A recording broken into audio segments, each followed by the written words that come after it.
Here we go. It would help if I opened up my mic, right? Okay, Yep. that always helps.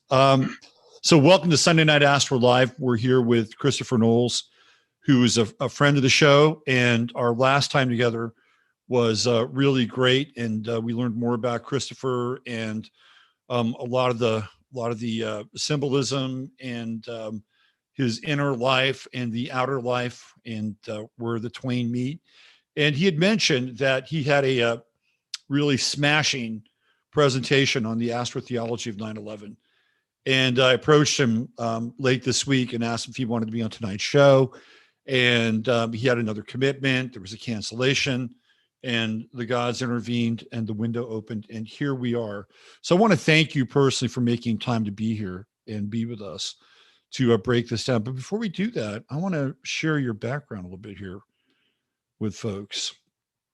So this is from Amazon, and these are all of the books that you have written. He Will Live Up in the Sky, The Secret History of Rock and Roll, The Endless American Midnight, which I believe is your latest work. Our Gods Wear Spandex. You have an X-Files book that's pretty pricey. Is that still in print? I don't think so. Don't think so. Clash City Showdown. And you are a huge Clash fan, and we talked about that one day on Twitter. And then Halo and Angel Story. Did I miss anything? I think that covers it. Okay, and of course, you are the author of the Secret Sun blog. I'm just laughing looking at that picture. The picture is like so old. I know you look like the wild-eyed and slightly innocent youth there. And now you're an elder. You're a graybeard elder. Graybeard, yeah. Yeah. So here's a question for you. Where were you on 9/11, 2001? Well, that's a great question. I was in bed, and I was supposed to be in Lower Manhattan that day.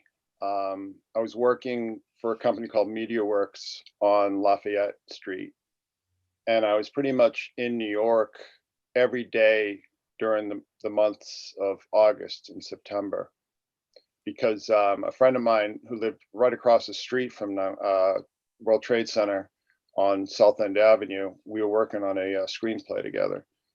So I was in New York like literally every day for like 6 weeks. And then I wasn't that day. I don't remember like why I wasn't, if I had the day off or I think what it was is like I was working on this I think it was like a commercial or some sort of promotional video or something, and the director wasn't in that day, so I had the day off. And it was just freaky because, like, I mean, I can still feel the cold on my skin from the old World Trade Center Path Station. I was just in there all the time, and it was such a freaky thing because it's such an important part of my psychogeography. And on the weekends, I'd take the ferry in, you know. So I was home after like 6 weeks of being in New York every day, right? Like on Lafayette Street, like, because what I would do is I'd get off the World Trade Center Path Station, and I think I took the C of the E up to like Prince Street, to Lafayette Street, and it was just so bizarre, it's shocking, you know. Right. Let me ask you a question. People, will remember where they were in 9/11, but do you know what you were doing and what you were experiencing on 9/10 in the lead up to 9/11? Do you have any recollection of that? Yeah, I was in New York. So on Yeah. Lafayette Street, You're working, there. Yeah. working late. I think I worked till like 8 or 9 that night. Yeah. And it's funny too, because the director that I was working on that commercial with, I was also storyboarding a short film for him. So it was just like, that was my world, you know. And just to watch that whole experience unfold was really freaky. And like bunch of people from around here died. I think 17 people from my little town here died. My son's football coach died. His best friend's father's died. So it was just really horrible and surreal. And the other freaky thing too is that the guy who used to live next door to me was one of these. He was a bagpiper, So he'd do all the like funerals for firemen and stuff. And he was out there every damn day practicing for like 2 months, practicing the bagpipes. So that was just, and that's a very uncanny sound when you hear that in person. I mean, it's one thing to hear recordings, but to hear it like sort of echoing through your neighborhood is very unsettling. So yeah, it really hit home. This friend that I referred to, he and his wife were walking through the plaza when that all went down, and they got separated. And it was like one of these kind of classic stories where they got separated. They each had a baby stroller with them, and somebody just appeared out of nowhere, grabbed his wife and one of their daughters, and carried them out of the plaza. And she never saw who it was. She never saw his face. But she, he had a very long recovery from that experience. It was very traumatic to him. Luckily, they had a house on Fire Island, so like they could go stay out there while all this stuff was going down. But yeah, it's just crazy. It's really crazy. How did your son deal with that? I don't even remember, to be honest with you. Yeah. I have two sons. I have two sons and a daughter. So I don't remember. But it's interesting too, because around that same time, I got a 56K modem. I got a new iMac, with those first, candy colored iMacs, mm-hmm. and it had a 56K modem. So I thought I was like, on the Concorde or something. Right. Like, yeah. This is like a rocket ship. And that's also when I think Google had just split off from Yahoo. Mm-hmm. And that's when Google was good. That's when Google actually used to give you results rather than 10 pages of advertising. Right. Right. So that period, like everything that I do now really kind of comes out of that period. It was like a very long learning curve, but everything I do in The Secret Sun grew out of that experience. Because and don't forget that soon after that were the anthrax attacks. Right. And then the DC sniper. Oh, the DC sniper. Yeah. There's a lot of crazy kind of things going on. And actually the letters some of the letters that went out were addressed from a school in Greenbrook, which isn't too far from here. So it was very apocalyptic. It was a very apocalyptic kind of feeling. And it's very hard to understand 21 years out. And I can't believe it's 21 years. I mean, 21 years is definitely not what it used to be. But it was really traumatic. In 21 years, 21 years, we've come to the end of the major arcana. Oh, look who's here. Oh. Yeah, this is my my familiar Jasper. He's really the star of the show. He looks like a cougar. They come for me and they hang out for Jasper. Oh, I can see why. He looks like a cougar. Yeah, he kind of blends with my shirt tonight. I think we decided to dress together. So 21 years, that is the end of the major arcana, right? This would be the world card in that 21-year cycle. So that would put us back to next year, 22, ground zero, which would be the Fool, right? Which is the zero card. In the major arcana. So this is an interesting year to come to that. And then we have the inverse of 21, which is 12. And of course, we have the 12 houses of the zodiac, which are referenced in that. The other weird thing too is that, I was doing a lot of work in New York, and this was really before everything was done online. And so I was going in and out of New York even then. And it was just so surreal to just go to the Hoboken Pass Station, just look across the Hudson and just see it. That thing was burning for like 2 months. You talked about the Clash. I remember seeing Joe Strummer about a month afterwards at Irving Plaza. And this is when everybody was canceling their concerts. And he played Irving Plaza, and I saw him down in Philly, and just really great shows. And it was really it was really just what everybody needed, So it really did hit home. It really, a lot of people around here like work on Wall Street, worked in the World Trade Center, and everybody I knew, basically, like all my friends were in New York that day, like everybody except for my wife. It's like all my friends, and they would tell me like, they had to walk over the Brooklyn Bridge. Right. They were working in most of these friends of mine were working in like the Midtown area, because some of them were working in Lower Manhattan, but they had my friends in Midtown had to walk downtown and walk over the Brooklyn Bridge and then try and get ground transportation home. So I think they started running buses at one point, but they did. Yeah. And it was pretty warm that day, and people weren't really prepared, and like people were just getting like super thirsty, and Yeah. and plus all the smoke and dust that was coming from Lower Manhattan just spread throughout the city. The asbestos. And all that kind of thing. So it sounds like 9/11 was an ignition point for you. It was, yeah.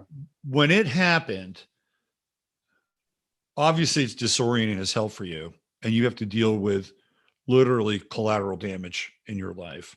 Mm-hmm.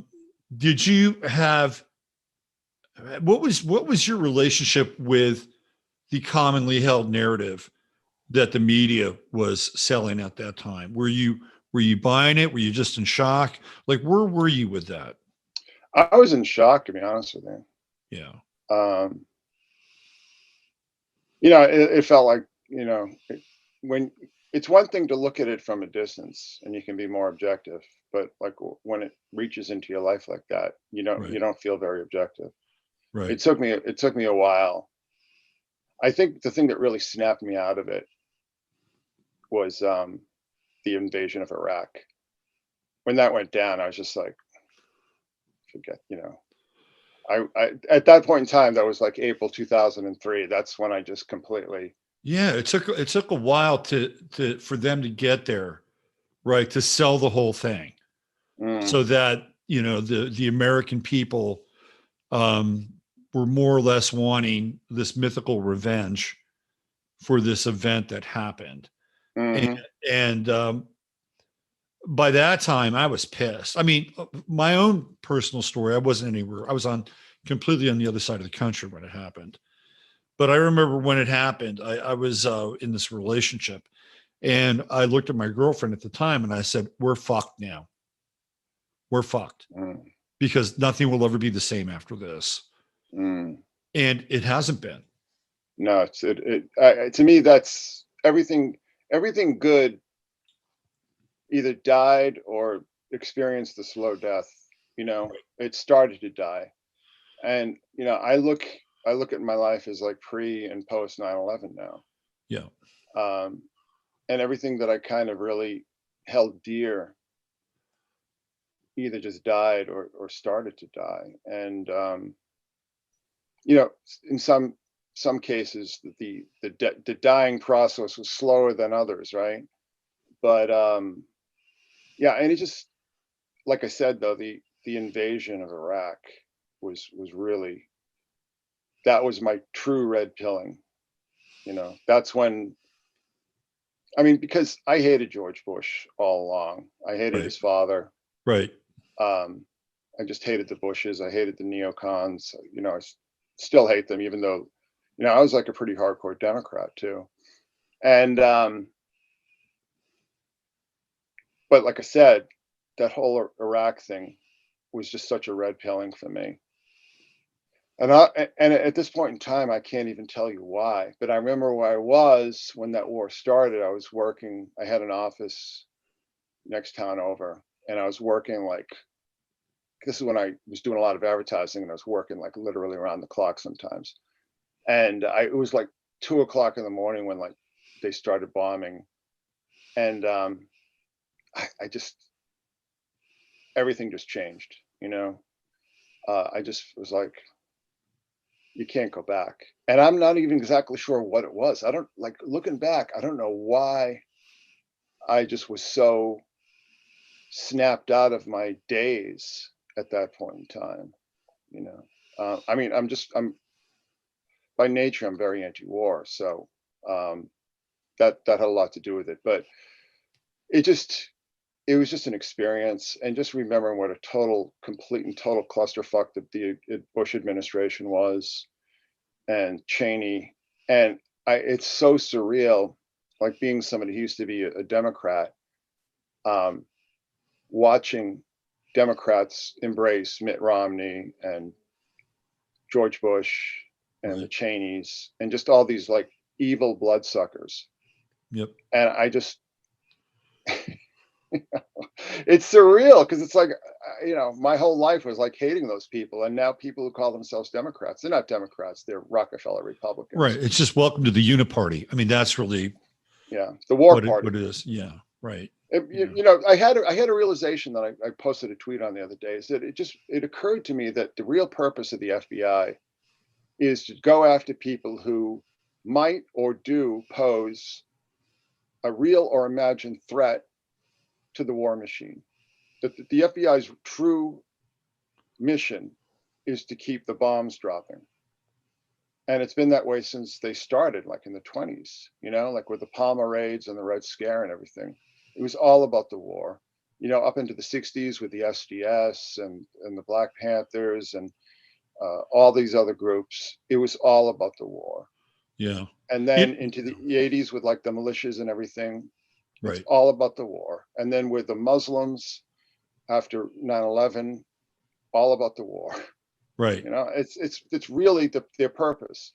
And once you realize that, it's very clarifying, because you hear all these like, Trump people arguing about FBI and everything like that. It's just like, you're just now realizing that the FBI is a totally corrupt organization. They've been since they started, So, they had a guy that wore a dress and was easily blackmailed and extorted he said the mafia didn't exist. Right. Exactly. Yeah. That's how bad J. Edgar Hoover was. Looking back in the 60s, it's quite interesting. You talk about SDS and you talk about the Panthers, and then of course you have to have a discussion about the Weather Underground, right? Mm-hmm. And the SDS was running the anti-war movement up until they had their big convention. And then once this convention happens, essentially the Weather Underground just takes the whole thing by storm, takes it over, and they become the de facto group that's going to be running the quote unquote anti-war movement from that point forward. And I've never gotten into this. And I usually on this show, I don't talk about stuff like this, but we're here now, so we may as well bring it up. But even the insertion, and I would call it the insertion of the Weather Underground to supplant SDS, reeks of an intel operation. No, absolutely, no question about it. I mean, that's why I didn't cite them. Right. You know what I mean? Yeah. There were real, genuine, radical hippie parties and organizations, but the Weathermen were not one of them. The Weathermen was just a total operation. Right. Total COINTELPRO. Right. Right. And that's why they were able to get away with all the shit that they pulled. They could kill cops and rob banks, and they actually, do you remember, people don't even remember this anymore, but they bombed the Senate building back in the early 80s. That's right. Absolutely. Yeah. Uh-huh. So how do you get access to places like that? Right. Yeah. Well, I remember reading, and I'm not gonna be able to cite chapter and verse on anything, but I do remember reading that somebody who had been in the Weather Underground and sort of been disaffected from it just said it was just a total Rockefeller operation, which I completely believe. Yeah. Larry Grathwold, who was actually working for the FBI and had infiltrated theoretically the Weather Underground, has some very interesting videos. And so I can't like quote you chapter and verse on the Weather Underground and who their sponsors were, but it almost felt like you had a CIA FBI thing going on there, right? Mm-hmm. And Grathwold on the FBI side is infiltrating the Weather Underground, who is probably an offshoot of either the CIA or one of the other intelligence agencies. So even then, there's like this weird kind of miscegenation between these two, these two organizations or operations. It's So Gladio. I mean, it's yeah, the same techniques that they were pulling in Europe, you yeah, know, yeah. with Gladio. I mean, And it's the it's same still exact going on. It's situation. still going on. No question about it. Yeah, More than ever. I would say more than ever now. It's yeah, like I tell people, like MK Ultra didn't stop. MK Ultra is in every public school now. yeah. You know, Oh, yeah. Just ask James Lindsay. He'll tell you all about it. I mean, all the and now they've added hormones to their little kit bag. Right. So I mean, MK Ultra is everywhere. And now, every time I go on Facebook, I see ads like, have you considered trying ketamine for your therapy or something? It's just like, Yeah, that's really interesting because now they're promoting things like microdosing and psilocybin, right? And I've seen people who are pro, WEF shills, right? They're the hired guns for the WEF on the journalistic side, and they'll go all in on climate change, or they'll go all in on the topics of the day, and then they'll write an article on the benefits of psychedelic therapy. What's up with that? well, it's like I said, it's MK Ultra 3.0. Right. Yeah. We live, we live in a police state. It's just they've gotten really good at the techniques. Right. When you have the real, like the bone cracking repression stuff, that's sort of your bottom level. Those are your amateurs. That's the amateur hour. Right. And it's kind of the difference between 1984 and Brave New World. Like, we're in the Brave New World version of it. Right. And The Soma Fest. yeah, I mean, the technology is rapidly advanced. It's pervasive, and it's extremely efficient. Yeah. So I mean, we're just, Gladio is policy now. COINTELPRO is policy now. MK Ultra is policy now. And these are just, I mean, they're practically admitting these things these days. It's just Yeah. all in your face. And 9/11 was really, it was the big boost, but I think people people talk about the Patriot Act, but people forget about like the terrorism bill in the mid-90s after Oklahoma City. And And also after the bombing of the Olympic Village at the Atlanta Olympics, that's when they passed that bill.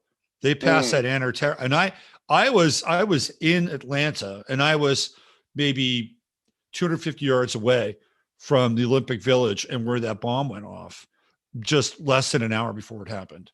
And I'd left the area and I'd gone back to my van. By the time I got to the bar to have a beer, it was on the news. So the time it took me to get from that place where the House of Blues was, which is right across from where the Olympic Village was, it took me that much time to walk back to my van, put my stuff away, go to a bar, and then boom, there it was on the news.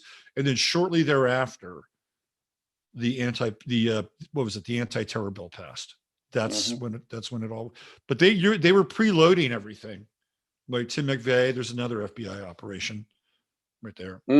Yeah, we could preamble this all night. I mean, there's so much to go over as far as all these things are concerned, but it's just like, I mean, what do you even say anymore? Yeah. There's something you said that I want to key off on, because I've been wanting to kind of transition into our conversation here about your presentation. And you use the word bone crushing, right? Bone crushing. So I was playing around with some numbers, and I wanted to know how many days there were between 9/11 and then the death of Queen Elizabeth. And the number is an interesting number. It's 7,667. So I actually did a little bit of a search for that number, and I came up with a pretty interesting interpretation. And it goes kind of hand in glove with your term bone crushing. So let me just bring this up here. And I think this could be a good transition point to jump into your presentation. So this is 7667. And and it is related to Shabir, right? Or Shabar. And the definition is a breaking, fracture, crushing, breach, crash. 7667. And it's been 7,667 days from 9/11 to Queen Elizabeth's supposed death. Breaches, breakdown, broken, brokenness, collapse, crash, crashing, crushed, crushes, destruction. And then there's also a bit of an interpretation here that has to do with the foot, that there's a connection here to the foot as well. So there are all these different broken footed. Yeah. Yeah. So the foot is related to Pisces and the age of Pisces. And when I look at what happened with 9/11, it is the beginning of an occultic monotheism, right? They're crashing these two towers, which is the symbol of duality in Gemini, which we're going to get into big time with your presentation. And then out of this, it's one tower to rule all, right? And that is going from Pisces to Aquarius, and the foot being Aquarius, Pisces, and then the foot being Aquarius being the ankle and the lower part of the shin. So I thought that was very interesting, particularly in light of and you emphasized crushing, right? That was a word that you placed some oomph behind. So what do you think of that? The 7667. Well, you know what it reminds me of? It reminds me of the Protoevangelon from Genesis. You know, her seed will crush your head and bruise your heel, which is Hercules stepping on Draco. If you can just picture that in your mind, I'm sure you can. I'm sure you can, right? You know, the foot of Hercules atop the head of Draco. Right. And that's, you know, we can get into the meaning of that very shortly. But yeah, I just think all this stuff is stellar. Yeah. Let's talk about astrotheology in particular, because not all astrotheologists are the same, by the way. Yes. Let's talk about astrotheology, and in particular, your take on it and your brand of astrotheology. Well, my take on it is completely different than everyone else's, which is kind of like skepticism and atheistic interpretations. My interpretation of this is that this is magic. This is star magic. This is a ritual. That this is all based in rituals that I believe were enacted, maybe even played out. I didn't understand this until I studied ritual magic and how it works, and came to see that it's being practiced on an incessant 24-hour, 7 days a week, 356 days a year. I mean, it's a 365 days a year. I mean, it's a constant process that we just see everywhere. And I mean, I can show you the stellar alignments and correspondences. I can't tell you what invented them yet. I'm still working on that. But all I can tell you is that every time I go through the Bible and I just start breaking down everything, there are very close, very simple, very direct stellar correspondences. I mean, even like the Book of Kings and the Book of Judges, I was like, you got to be kidding me, you know? The stars were the show. That was everything. Those are the heavens.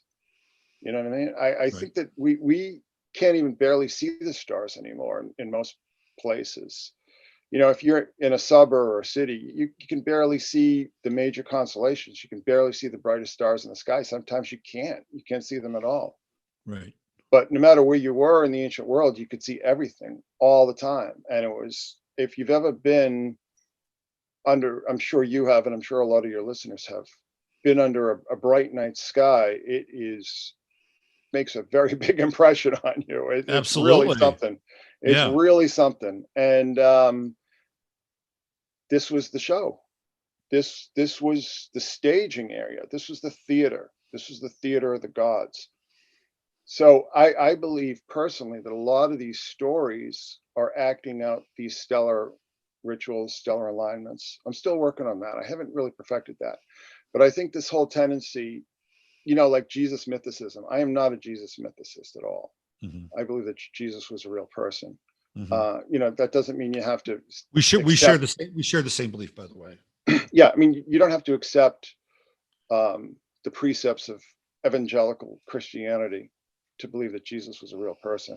And I'll tell you, I mean, I've looked through the mythicist arguments and I find them so incredibly weak and ahistorical and just oblivious, you know, to the fact that every meaningful historical character in the ancient world was mythologized, had mythology grafted onto them, Right. because that was part of the culture.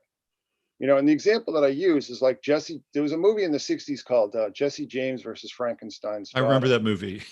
Yeah. Okay. Yeah. So Jesse James, you know, Frankenstein's daughter doesn't even exist in like the novel, you know, the Mary Shelley novel. Right. So just completely made up character. Does that mean that because Jesse James fought Frankenstein's daughter or Dracula's daughter, I don't even remember anymore, but does that mean that Jesse James was mythological too? It's an absurd argument.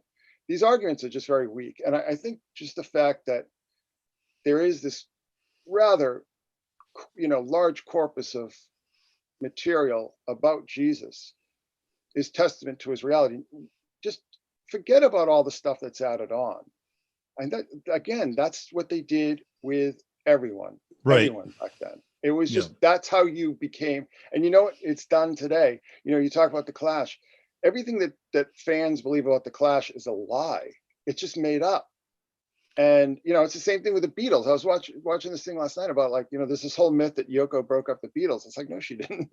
You know what I mean? She had nothing. She was just hanging out. She was chilling out in the studio. It's like these myths become ingrained through repetition. But it doesn't mean they're true, and it doesn't mean that the people who have these myths grafted onto them are not real. So, right. Well, we'll save Paul. We'll save Paul is Dead for a Friday show. Gemini Paul. So getting back to this idea of astrotheology, because what you mentioned, a certain school of astrotheology that basically is used to nullify the existence of events in the Bible or Jesus. It's basically a decoded, well, this never existed and this never existed. And the movie Zeitgeist really launched that into the public consciousness. Yeah, Zeitgeist is trash. Yeah, I agree. It's absolute trash. I mean, it's just, listen, a lot of that, most of that really comes from Achaya S., this woman named Dorothy Murdoch, who passed away a few years ago. That's right. Yep. You know, and I was friendly with her, and she actually wrote a nice blurb for one of my books and so on. But she, brilliant woman, could read Greek, Latin, Hebrew, and, you know, the original documents. But she had some hangups. She had some personal hangups. I think that probably were based in her personal experiences. And then she discovered like all these like completely bogus pseudo historians like Gerald Massey, all these people from the Victorian era, and she just accepts everything they said. I mean, stuff that people were dismissing outright. I mean, secular, skeptical, atheistic historians had just completely dismissed everything these guys said in like the 20s and 30s. And she discovered this stuff, and it was like a little kid in a candy store. So, and that all made it like this, all this nonsense about Horus and Mithras being like Jesus. It's like, no, they're not. Just open up the Egyptian Book of the Dead. It's not it's not even remotely the same. All the stuff like Horus had 12 disciples. No, he didn't.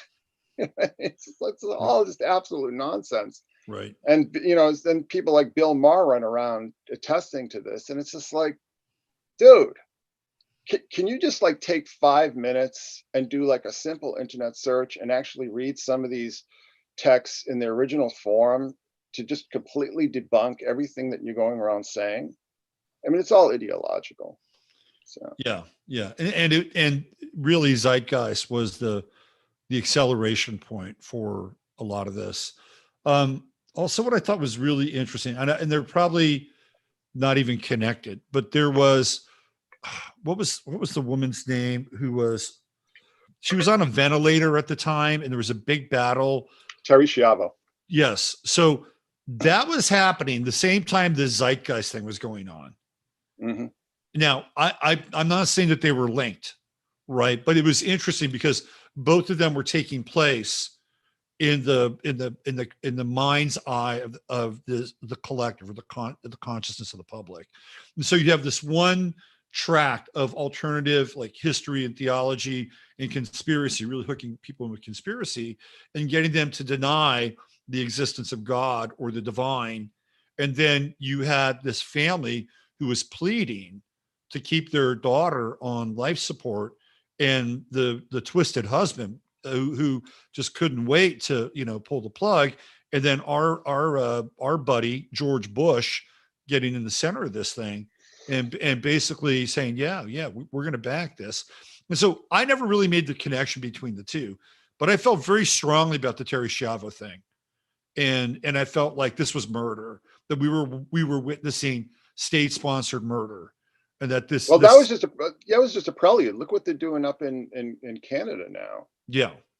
If you're depressed, you can kill yourself illegally, right? And they'll help. And it reminds me? It reminds me of Soylent Green. Remember when Edward G. Robinson goes into the suicide booth and they show him like these little movies and stuff. It was great for a minute. He had his little wine and everything, and the next thing you know, he's out the back door in a dump truck. Yeah. Yeah. Garbage truck. Because everything is manipulation. And one of the things that really, when I said I had that red pill moment, was just seeing just how completely beholden and credulous the evangelical Christian community was to the Bush agenda. And, maybe I can understand it in some regards, but, that was a poison pill that they were gulping in the handfuls. Everything about the Bush administration was evil and wrong. Yep. And stupid and bad. Yep. That's not something that you support. And, evangelicals just completely destroyed their credibility by embracing that administration, embracing, the neocon agenda. The neocons who hate them and just see them as cannon fodder. Oh, absolutely. It's just insane. It's just absolutely insane. Yeah, they're more than cannon fodder. They're cattle, right? The neocons believe that they're cattle, and cattle to be herded and slaughtered, which gets into the cannon fodder piece there. Bringing this into the astrological talk, and we'll launch into your presentation. During that time when Bush was president, Pluto was in the sign of Sagittarius, which represents religion. Right. Mm-hmm. Religion, philosophy, kingship, law. Right. So what we saw at that time was sort of this kind of peak frothy moment where the evangelicals were getting a seat at the table, and Bush and his group who were guiding him and navigating him through this were very, very clever. And what they would do is they would set up these meetings on a weekly basis with the main pastors of these mega churches. And Bush's team would sit down and they would go over these talking points. And then the mega churches would go in and give them pieces of scripture. And Bush would use things like works of wonder. He would use that almost like an MK Ultra hook inside of one of his State of the Union speeches, or a Q&A at the Rose Garden or something like that. And then that would go all the way out to the people in the evangelical world, and they would hear that and they would say, oh, he's one of us. He's using language that we understand, right? And this went on for a long time during that administration. And I remember watching an NBC special on this. And it was not after the fact. It was kind of when it was happening. And there was this one woman who was at I think it was at, what's his name? I think it was at John Hagee's church. Not Hagee, no, the other guy. The guy that got busted for the Ted Haggard. Ted Haggard. Ted Haggard was a part of that special, by the way. He was a part of that special. And I think she was at his church in Colorado. And I think it might have been Tom Brokaw who was asking her, well, why do you support President Bush? And this was her comment. She said, well, first of all, I'm a mother and I'm really busy. And, for her, taking her kids to the daycare at the church was a big part of her life at that time, right? Like it helped her. And then once she knew in her mind, or thought that she knew, that Bush was a Christian, she didn't have to worry about things anymore. See, this was the mindset. This was the mindset. They were convinced that this guy had their back, and he was working on a weekly basis with these mega church leaders to craft these speeches so he could hit them with keywords. And this was Pluto and Sagittarius. And so when we have, we'll get into this, when we have the collapse of the towers, for all intents and purposes, it is kind of the end game for the Abrahamic faiths, right? Now, all of a sudden, Islam is brought into this thing, and the energy of the Crusades, and Islam is the other. The Muslims are the other. And so that ignites all these other tropes and the potential to create the other. And now we've got an enemy of the state, right? And that allows us to go into Afghanistan. That allows us to go into Iraq, theoretically, because they're the enemy. But it's all religious based. And those people who were the evangelicals sign off on it because of Bush and because ultimately of Pluto in Sagittarius. We'll see that in some of these charts later on. And then as soon as Bush moves out in 2008 and Obama occupies the White House, we have Pluto in Capricorn. And that's it. It's like, okay, religion time is over. We're on to something new now. And this new thing is the rise of the corporatocracy.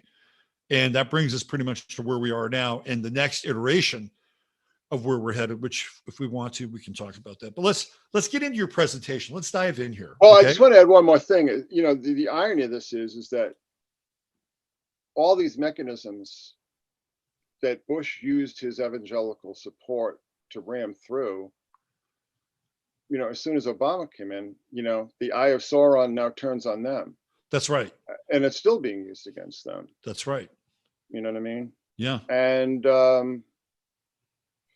it just goes to show you. It goes to show you. And I wish these people learned a lesson, with Trump. There's an old saying, and I think it's biblical, and I'm just going to sound like a fool, but it's like the devil can quote scripture to his own purposes. I think St. Paul might have said that. And I think it's true. It's like, if you can manipulate the symbolism, you can manipulate the people. And, you don't, all these things, all these mechanisms, like constitutional mechanisms, constitutional protections, are there for a reason. And once you dispense with that because you think that they're going to be used against your religious enemies, you don't realize that the state doesn't care about your religion. The state doesn't care about anything about you. The state only cares about the interests of the state. So once it becomes convenient to turn those same weapons on you, they will not hesitate. And they didn't hesitate. They've been doing it for the past, 14 years now, right? Easily. Yeah. Mm-hmm. Yeah. I mean, it feels to me like 2012 was another one of those turning point years and turning point moments. And not a lot of people remember this, but Sandy Hook happened just prior to 12/21/12, right? Isn't that interesting? We have this event that has been theoretically haunting us ever since then and keeping us in this weird time loop with that time. So how did you come about the sort of the revelation? When did the light come off in your head around what we're about to look at in 9/11? Well, I'll tell you exactly when it was. It was when I said that I would take the train, from New York. I'd take the path to Hoboken, get my train home from Hoboken. I'd look over at Lower Manhattan, to see these fires going for a couple of months now. And one thing that I noticed that I hadn't noticed before, because of the towers obviously just took up so much of your attention, they were just loomed over the entire landscape, was the World Financial Center. And I realized that the World Financial Center encoded the glyph of Sirius, but it also encodes what we'll look at, which is the Masonic iconography of the Stairway to Sirius, which is Orion's belt. And if, this is like kid stuff, if you follow Orion's belt, just, you'll get to Sirius. And I realized when I looked at the, because it looks like these three obelisks, you know, and one's got the pyramidion, and one's got the dome, and then one's got a truncated pyramid, which makes it a five-sided pyramid. And I was like, wow, that's the glyph of Sirius. And you add in the step pyramid of the fourth building, and there you go. And then also, one thing we didn't notice is that the Winter Garden of the World Financial Center is directly aligned to the monolith, to the Millennium Hotel, the Millennium Hilton, which was consciously and acknowledgedly, if that's a word, modeled after the monolith in 2001. Mm-hmm. And that's going to play into, you know, our presentation here, because I believe that there's a theology at work here. I think there's a very specific theology at work here, and I think it has to do with the Queen of England. So it's very timely. Right. I think you know, what I want to talk about is what I believe is the family religion of the Queen and the British elite and the elite in this country and probably in other countries as well. What did you make of when she hit the light or hit the switch on the double helix to the tree that had been illuminated? This is one of the last things she did. It was the end of the Jubilee. And William, who will probably come into the conversation at some point, he was participating in this ritual. Not Charles, but William was participating in the ritual with the Queen. What did you make of that lighting of the tree ceremony? Well, I think that just goes to show you that I think William's the golden boy. He is, without a Yeah, doubt. he's the one that there's always been the great hope for. That he, you know, unfortunately he went bald, so he's, you know, he's not as charming as he once was.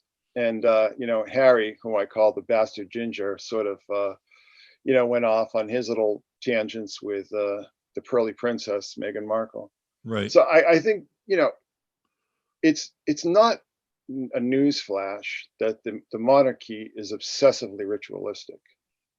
You know, it's not a cult or conspiracy to point that out. I mean, it's widely commented upon, and they have these ceremonies where, you know, that the ritualism is absolutely torturous. You know, it's the meticulous nature of these rituals is it's tiresome to even watch. I can only imagine what it's like to actually perform these things. So the Queen, the royal family, basically exist, in my estimation, to carry out these rituals, and it's really not that much different than the ancient world. You know, ancient Sumer. You know, we're really, the priesthoods are running the show, and the king is more of a ceremonial or symbolic figure. Right. And I you know, I mean, it's obvious. I mean, it's a constitutional monarchy. So yeah, I mean, I'm working on a live stream for my patrons, because just on the weirdness stuff, you know what I mean? Just on like the stuff that's more in my sort of end of the street, my bailiwick, because the royal family were just absolutely obsessive about this stuff. And you know, she was in office or you know, she was queen. I don't even know what you'd call it now. She was on the throne since 1953, which is just unimaginable. Right. I mean, it has to be the longest serving monarch in European history. Yeah. You know? So. Yeah. And she's the May Queen, born on April 21st, right? Not just any queen, but the May Queen. Yeah, and she's also the twin to the first Elizabeth, who's really under whose reign we see the emergence of the British Empire. But we also see the emergence where the occult, you know, people like Walsingham and John Dee and Edward Kelly, where the occult advisors really start to take precedence. You know, they become very much involved. You know, this whole crossover between the occult and intelligence and espionage really starts to come to the fore. Right. And you know, there are really interesting theories too, that, you know, that Queen Elizabeth was actually, that the actual Queen Elizabeth had died like very young, and that her throne, her place was taken by a young boy who they just dressed up as the queen. And that's why, the Virgin Queen and unmarried and so on, didn't have an heir and all this kind of thing. Right. So, I mean, that kind of makes a lot of sense to me, and certainly in the context of, what we're seeing now, which is basically the Atagatis cult from ancient Syria reemerging. And I start to talk about this stuff and people think, hold on a second, what are you talking about? But it's these are things that I was following even before 9/11. Right. And, 9/11 just sort of poured gas on that whole process. But it's very hard to people to understand that there are these ancient cults, very powerful, very highly placed ancient cults that still exist and still command the allegiance of people in the highest positions of power, whether in government or in banking or in business, you name it, military. So I wanted to give people an idea of the position of the chessboard, where we see the king and the queen, and flanking the king and the queen are the two bishops. Mm-hmm. And the bishops are, in most chess pieces, they're wearing a version of like the fish hat, right? But Mm-hmm. the bishops are the seers and the viziers of the court, and they're the ones that are flanking the king and the queen here, right? Mm-hmm. And I thought that was an interesting alignment based on exactly what you were saying, right? That these people were the intelligence gatherers, they were the mages, they were the ones that had the queen's ear or had the king's ear on either side. So, and the king, ironically, can't really do anything. I mean, he was one freaking piece, right? One space at a time. Mm-hmm. Whereas the queen is invested with all the power on the deck, on the board, can move in any direction, right? And what's also interesting about the queen is that somehow, if you get a pawn onto the other side, if your queen is dead, she can be reanimated, or God forbid, if you're playing somebody who's really bad, you get another queen. Right, you can't do that with the king. Game's over with the king. Let's get into your presentation here. I'm going to bring it up, and here's the first. This is the first slide we're going to be looking at. And you did this down at Acapulco, is that right? Cancun. In Cancun. Okay. Yeah. Okay. We're on number 20. We want to back it up. There we go. There it goes. Right there. Yes. All right. So there it is. So this is astrogenesis. So this is basically the creation story. So God is Cepheus. Cepheus is the gardener. Okay. Asherah, there's the second Eve, and that's Cassiopeia. And we'll get into that as far as Masonic symbolism. And the first Eve is Lilith, and that's Andromeda. And Lilith shows up again as Babylon fallen in the book of Revelation. And then, of course, Adam is Perseus, and Perseus is also Mithras. So there are a lot of correspondences, I mean, throughout a lot of different religions. But this is just basically, these are the cast of characters in the book of Genesis. Now, the first Eve, Lilith, is not in the Bible, but it is in, like, I believe in the Zohar and a lot of the like the Talmudic books that were written in Babylon during the after the fall of Jerusalem. So this stuff gets very esoteric, but we're going to just see how this plays into Genesis. If you want to just go to the next slide.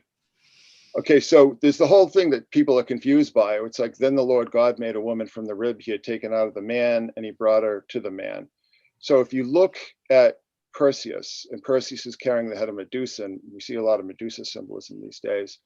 Lilith, the first Eve, her foot is coming right out from his side. You see that little circle there? Okay. Yeah, right there. So yeah, so these people, scholars have been arguing about this stuff, what this stuff means, and where it comes from and everything like that. It's all like extremely simple when you just look at a star map. I mean, it's so, the correspondences are just dead on. So again, this is Adam and the first Eve here. And the garden is the galactic plane. It's the tree of life, the stairway to heaven. I mean, all these terminology that we see for the galactic plane, which is that band of stars and nebula of the Milky Way. Okay. Right. Next slide. Right. And before we go, Algol, fixed star, the Medusa star, conjunct Trump's midheaven in his chart. Oh, okay. Right. So what do we see early on in Trump's presidency? Kathy Griffin with the disembodied head of Trump. Right. Yeah. Yeah, there's a lot of that stuff, a lot of that Right. symbolism. Yeah. Here we go. And that's the Eye of Horus, by the way, Algol. So Adam and Eve, so this all has to do with the rising of the constellations in the night sky at certain times of the year, right? Or at least this part of the show. You know, like I said, I'm not going to make any definitive statements about the origins of this terminology and these mythologies and these stories. You know, my friend Gordon White says, you know, we put our stories in the stars. You know, it's not like some of the astrotheology stuff that you see, it's all very solar, right? I mean, these are just, you know, objectively just dots in the sky. There's no reason to sort of impose these narratives on it. But we see the gardener's god, Cepheus, right? The gate to the garden, the two cherubim, and that would be Cygnus and Lyra, right? That the Deneb, part of the summer triangle, is a variable star, and that's why they talk about the flaming sword. That I forget the exact terminology in the Bible, but it said the sword, the flaming sword, flashes. And if you look at Cygnus, you can sort of see it as a sword. You know, the Deneb is part of the hilt, right? And then the whole idea of the angels playing harp, that comes from Lyra, which is the lyre, and then also Vega. So we have Altair, Deneb, and Vega, which are the summer triangle, and there's three of the brightest stars in the night sky. They guard so this is a very important part of the story, because this is the east gate of Eden, east gate of the garden. Cepheus, God, is these two flaming cherubim, right? Blocking the way here. And this is going to be a very important part of the story. And very interestingly, that area of space that we're talking about in relation to the book of Genesis is where the Kepler mission was so focused on, and that area of space between the cherubim being Cygnus and Lyra. Okay. Right. So very, very important symbology here, because what this boils down to, and if this ties into both Jewish and Christian, and I'm not sure what the Muslims, how they see this, but this ties into both Jewish and Christian eschatology, where the way back to heaven from the east gate is blocked, and that's the gate coming up from galactic center. You know, you talked about, I mean, Sagittarius is just, you know, a couple of constellations below this, right? And then you have Ophiuchus and so on. So you just to let you know, just to boil it down, Cepheus is God, the gardener, and you know there are a lot of depictions of Cepheus that it's a man on his throne, right? And then we have the two cherubim here. So next slide. Okay. Oh, that's a duplicate. Go down to the next one. All right. Sorry about that. Okay, so this is this sort of shows you, this is a very stylized illustration of, you know, so they'd have the burnt offerings in the temple, right? The temple, and this wasn't just in Jerusalem. This is every temple in the ancient Mediterranean, certainly.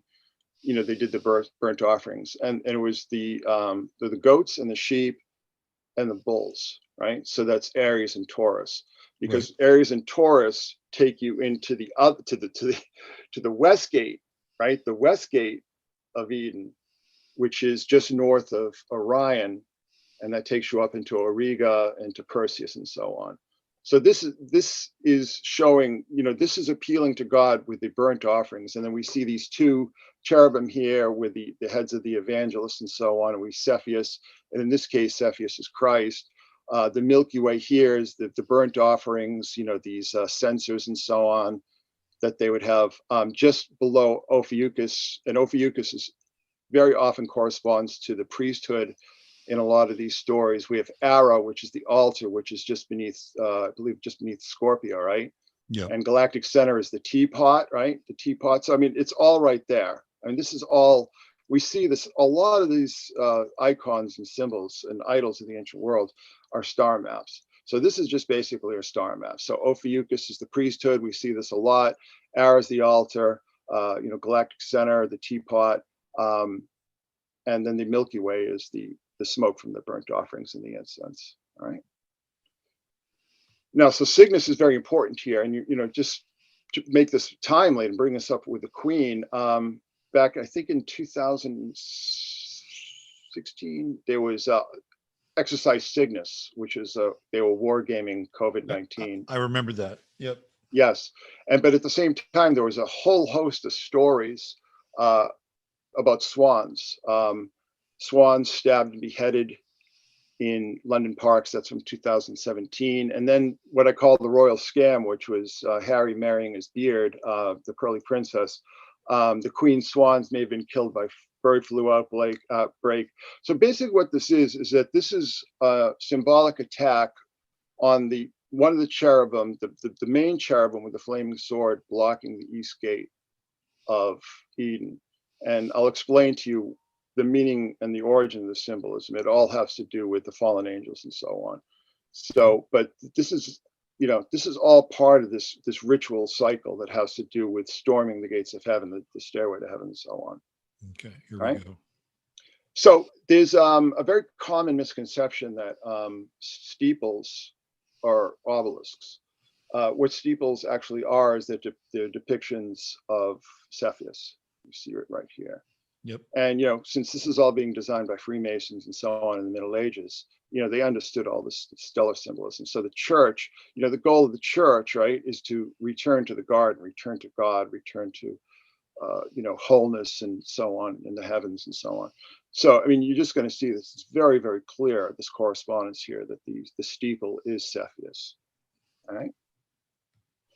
And then we see sort of a similar situation with the temple vestments as described in the book of Exodus. And basically what that is that you have the sash, which is the sash of Pisces here, right, that you're familiar with, right? Mm-hmm.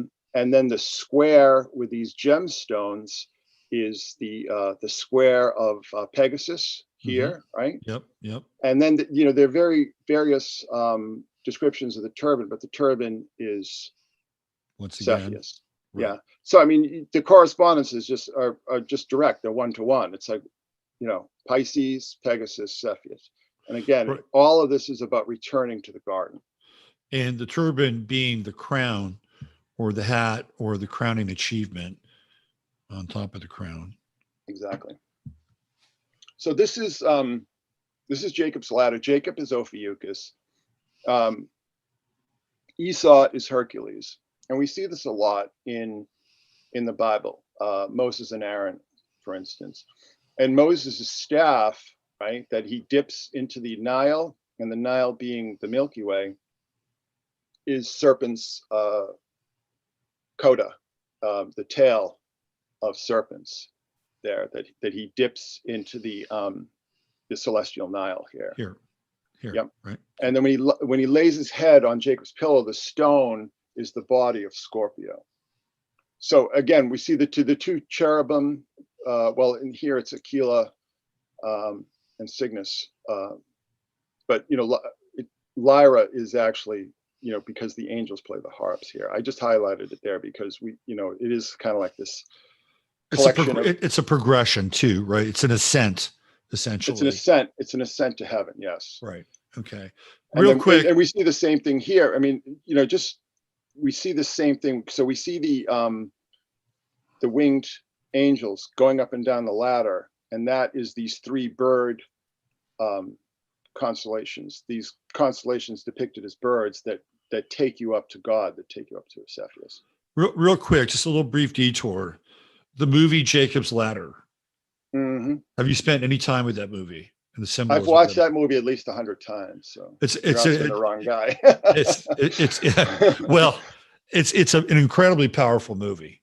Really incredibly powerful. And we'll talk about that another time. Unless you can draw some symbolism from the movie that you can relate to this off the top of your head. Well, not off the top of my head, but All right. I mean, we'll one of these days we'll revisit that movie. I could do a live stream on every scene in that film. So so Jacob's pillow is Scorpio, and you know what I'm talking about there. Yeah. And here it's like, Jacob wrestles the angel, and it's a seraphim, right? And seraphim means burning serpent. And if we look, I mean, this is exactly Ophiuchus, right? Yeah. Ophiuchus is wrestling, and it talks about how it touched the angel touched the hollow of his thigh, and the hollow of Jacob's thigh was out of joint as he wrestled with him. And this is It's right here. the burning serpent, right? The serpent Yeah. made of stars. I mean, it's Right. again, when you start to break these things down, you don't need a secret decoder ring. The correspondences are just one to one to one to one, very direct. Right. Okay. And again, the same. So this is the West Gate here, right? This is Nimrod and the Tower of Babel, right? Mm-hmm. Right. And Nimrod is the wild man. Whenever we see one of these figures that are either off the ecliptic or off the galactic plane or both, they're often depicted as, so John the Baptist, Esau, Aaron, Nimrod. Nimrod's the hunter, right? So that takes us directly to Orion here, right? So the Stairway to Heaven, that band, the galactic plane, the tree of life. I mean, all the symbolism that we see assigned to that beautiful band of stars and nebula that take you up to the north pole of the sky, which we see Cepheus there. All right. So one of the things I missed, and I apologize for this, is so the whole story with Adam and Eve, and so obviously the serpent is Draco, which we see here. The forbidden fruit is the pole star, right? And that's the knowledge of good and evil. So it's to be in Cepheus is in the galactic plane and also outside of it. Do you understand what I'm saying? Yeah. Draco is outside the galactic plane, right? Yep. So it's coming into the garden being Cepheus on the galactic plane. Adam walking with God, we see, Perseus is often depicted as a running figure here, right? And Cassiopeia is closer to the serpent and closer to God, and she's also closer to the forbidden fruit, which is the pole star. Right. So this is all like very, very powerful ritualistic language here. But in this context, what we're looking at here, where I add in the all-seeing eye and the eye in the triangle here. So the eye in the triangle is Algol and Triangulum right here, right? Right. The all-seeing eye, I'll show you this in a bit. The all-seeing eye that we see with Freemasonry is the Ring Nebula in Lyra here, right? The eye of Ra is Ophiuchus. And if you look at the lower right-hand corner here, you can almost see, it already does look like an eye. And that little curlicue in the eye of Ra, that's the tail of Scorpio here. Interesting. But this area of space, this is the Royal Arch. This is where it all, this is where it all happens. It's in between where we have a galactic center and the ascent with Ophiuchus and the flaming cherubim here up to the garden, and on the other side going from Taurus and Orion to Auriga. Auriga is the charioteer and the good shepherd, so it's the chariots of fire, and this all gets very and you're referring to that side as the West Gate, right? Yes. Okay. So right. Because it's mirrored, right?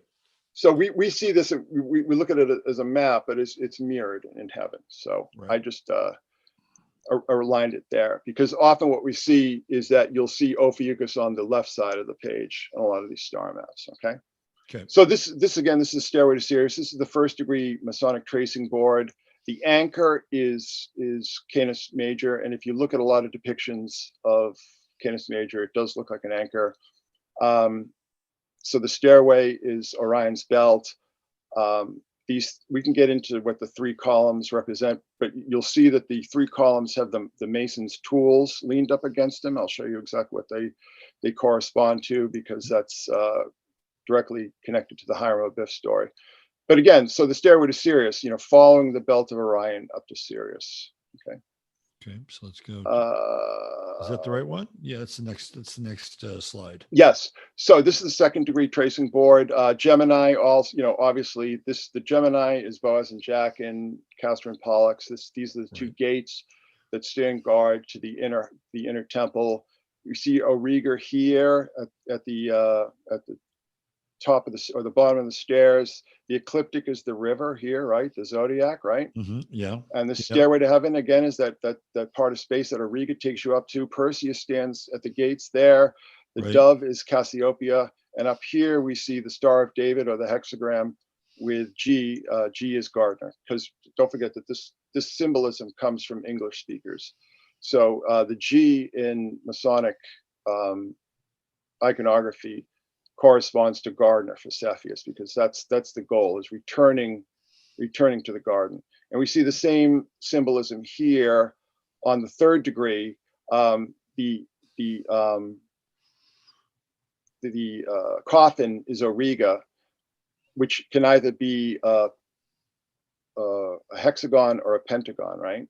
And we see, obviously see Cassiopeia here with the compass and the pen and the plumb line here, forming a W, right? That's pretty much self-explanatory. Aries, you're familiar with the shape of Aries. We can talk about how Taurus is the crossbones, the skull is Medusa, the demon's head, and we see these twin icons here above the scroll. And so remember I told you about those three columns, those are Hiram's wounds of the head, neck, and chest. And these these are the three unworthy craftsmen who kill Hiram. Yeah, they want the secrets of the temple. Give us exactly. Yeah. The and ruffians, the temple, ruffians as they're called. Exactly. But the temple is also Auriga. So, Auriga, which is what takes you up to the temple. Right. Okay. And next. So, I mean, how much more clear can it possibly get? We see Boaz and Jack in here. This is called, I think it's called the Master's Blanket here. And we see the three, that corresponds to the three northern stars of Orion. Sirius is the 5-pointed star here. This is all stellar symbolism. Later on, we see the beehives. The beehive is the beehive cluster in Cancer. So it could not possibly be more obvious. We see, so this is where you want to get up to heaven. So you're going to go through this gate, right? And Hiram Abiff he's the great architect who's going to return you to heaven. And here's the gate is guarded by the twin towers here, right? Yep. And the traditional depiction of Auriga is a pentagon. Okay, so the pentagon and the twin towers. Here we go. All right, this is blocking.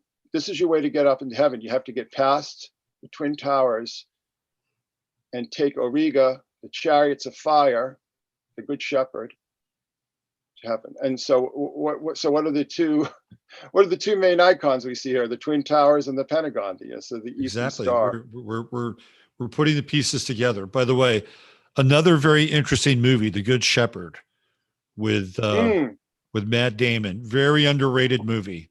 Mm-hmm. Lots of giveaway, lots of tells in that movie. Yeah, and that whole skull and bones situation too. Oh yeah.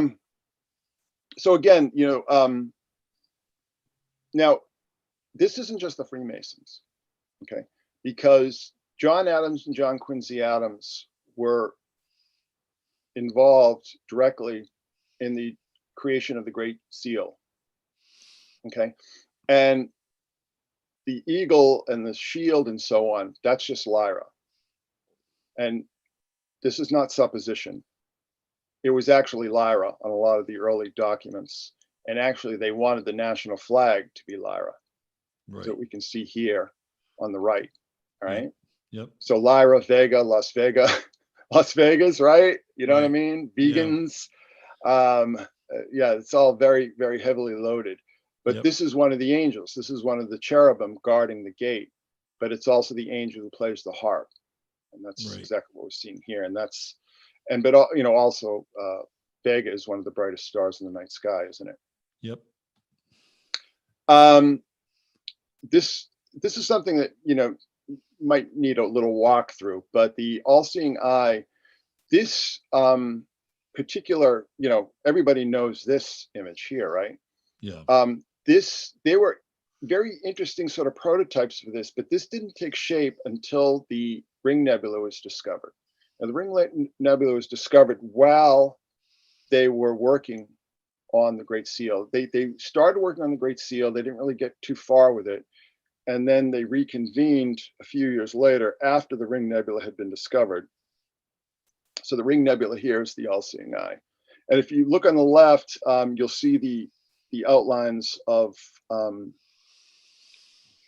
Lyra, right? And if you just start connecting the major stars, you see the unfinished pyramid. Now, the thing that really struck me is that I was always really confused by the perspective. I'm an artist. I was trained as an artist. Yeah. And the perspective on the unfinished pyramid is just totally wrong. And it wasn't until I started looking at Lyra very closely that I realized that if you just connect the major stars and flip it over, you have that shape. And then you have the all-seeing eye, which is the Ring Nebula. Yeah. Okay. Right. And So Vega is the cornerstone, by the way. So, if you know Masonic lore, it's the whole thing with the cornerstone. Vega is the cornerstone. Vega is the cornerstone of the Masonic empire. Interesting. Of course, you did bring up Las Vegas, where they do have a functioning pyramid. They sure do. In Las Vegas as well. We're going to get into that too. We'll touch on that a bit. So they were working on the Great Seal during FDR's reign, right? This isn't this the kind of part of the no. This is prior to that. Yeah, the Great Seal was actually designed in the late 1700s. So they put it on the dollar bill, though. Yes, Henry Wallace. Henry Wallace. Yes, right, put it on the dollar bill. So have you ever gotten into David Rittenhouse at all, by any chance? No, I haven't. Well, that's another discussion we'll have one of these days with David Rittenhouse, namesake of Kyle Rittenhouse, who was one of the early developers of the beveled lens and telescopes during that time. So he was probably involved in the discovery of the belt. He's an interesting character. He actually shows up later on in a TV series about time travel.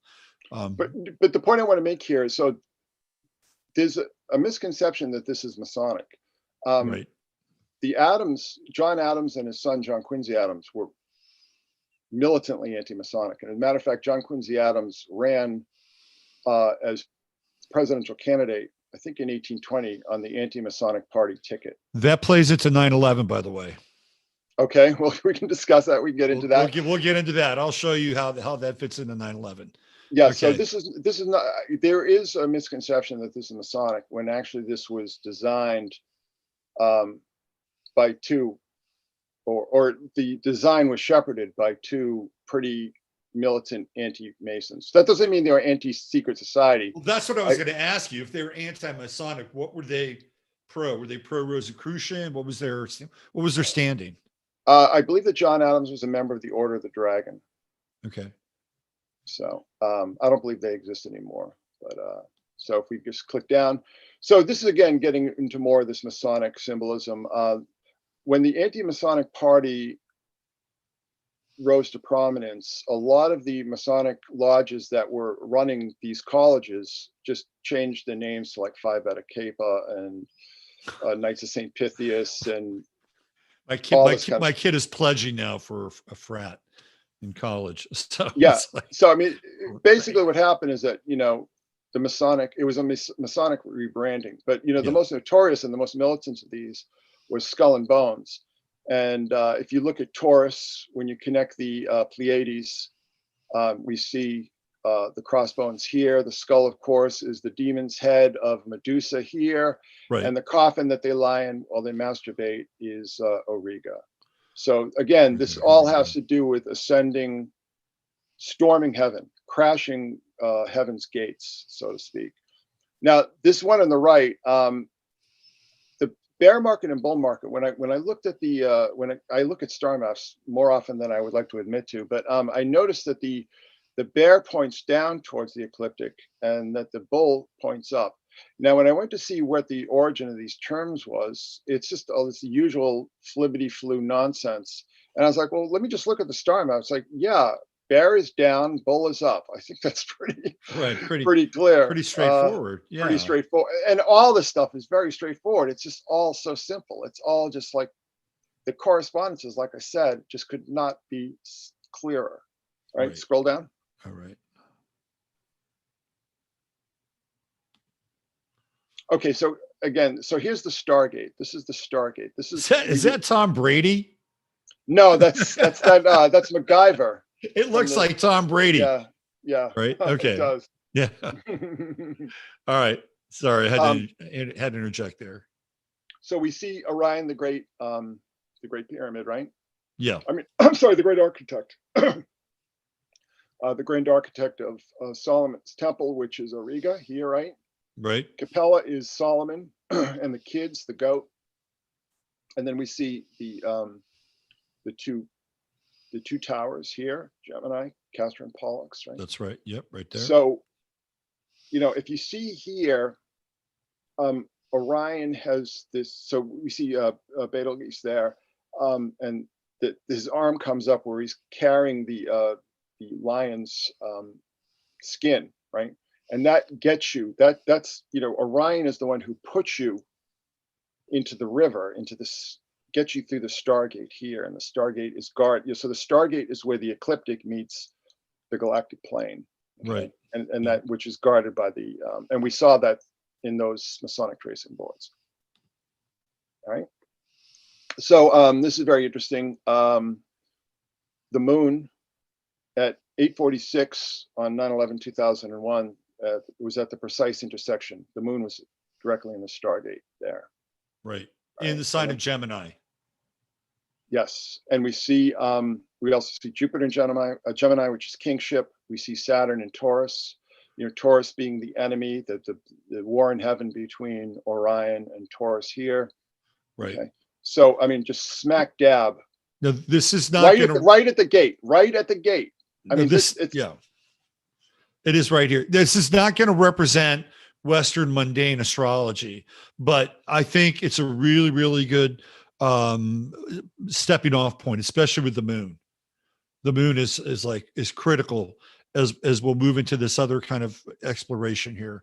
But on sandwich between, it's literally the midpoint between Jupiter and Saturn in this alignment. Mm-hmm. Mm-hmm. Yeah. So if we go down, I mean, do you want to say something? You want to say anything about the Pentagon before we move on here? We're going to get into the Pentagon. All right. Okay. But what I want to talk about here first is the moon is at the gate. The moon is at the center, exactly what we see here, right? In the tarot, right? And what is that? The 18th trump of the tarot, where we see the fire from heaven, right? Yep. We see the moon. We see the two towers. We see the two Canis constellations. We see Cancer here. We see Uranus here, right? And then we see this road here. Cancer is the beast that comes up from the sea in the book of Revelation, right? Right. And it takes you, again, see that road there? That's the galactic plane. You have to get through Gemini to get back to the garden here. The two towers to get to the garden. Yeah. So the stellar symbolism in the Rider-Waite Tarot is really very sophisticated. It's really interesting. Yep. All right. So here's the correspondence now. So the Wall Street bull here is Taurus, right? Yep. The Sirius in Orion's belt, we discussed that with the Stairway to Sirius in the World Financial Center here, right? And then Gemini, the Twin Towers, and then Uranus here, the river. The Uranus, the river that comes from the belt of Orion and takes us down to the underworld, southern sky, right? That's the Hudson. So the correspondences here are just one-to-one. Right. You don't need to, get out your secret decoder rings or your whatever. It's all right there. So again, the Good Shepherd. I think this is just self-explanatory here. The House of David, Auriga, right? Mm-hmm. Jesus and the lambs, and so Jesus and David have the staff, and then Auriga has the bridle, right? But he also would have a whip, and the kids carrying the the kids is an asterism within Auriga, right? Mm-hmm. So this is Capella and Auriga. The charioteer, like I said before, the chariots of fire, with the story of Ezekiel and what's the other one's name? Elihu. Yeah, so it's all just very clear and straightforward. And here, so the kids, so the where the 747 just made this ground level lateral crash into the side of the Pentagon, right? Right, perfectly right off the just right off the ground with guys flying that thing who had 1 or 2 lessons under their belt. It's amazing how fast they picked that up. Yeah, it's just quick studies. Yeah. But the wounds of the Pentagon, the damage to the Pentagon here, that directly corresponds to the kids, this asterism within Auriga here. Right here. Yeah, right. So you see, and I give you 2 different examples of that. Right. So what this is actually doing is that it's converting the Pentagon into the chariots of fire, the Good Shepherd. So think about the symbolism there for a second. So what is going to take you to heaven is war. Mm-hmm. Endless war, perpetual war is going to take you back to the garden. Interesting. Because Auriga, like I said, takes you to the garden. That's the chariot. That's the, swing low, sweet chariot, and all those great old spirituals and so on. Yeah, exactly. Okay, here we go. So go down another one. You went down 2. Go up 1. Yep, there he is. Okay, so this is just what I was showing you before. I just want you people to see it.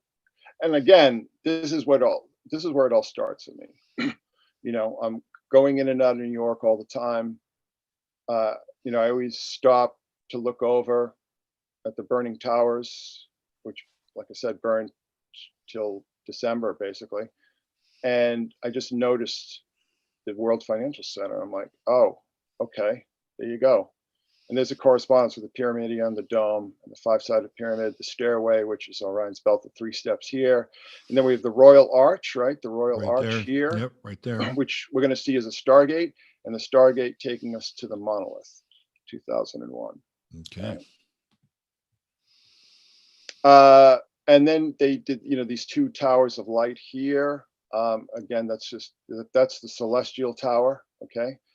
That symbolizes that the gates have been breached. The gates of heaven have been breached, and that's taking you up to heaven now.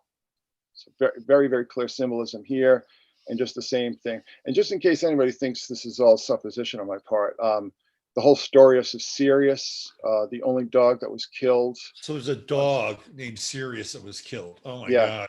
And then the badge number being 17, and 17 corresponds to the death of Osiris, which is Orion.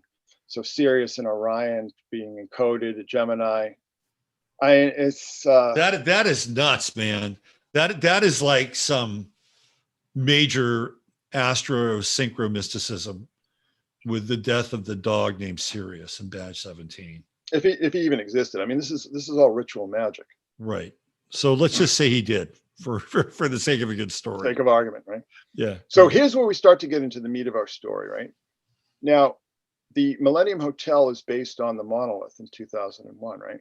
Yeah. Now, are you familiar with the story that the 2001 is based on? You know the title of it? No. It's the title of the story that 2001: A Space Odyssey is based on is called The Sentinel. Okay. And what is the Sentinel? The Sentinel is a watcher. Right. Okay.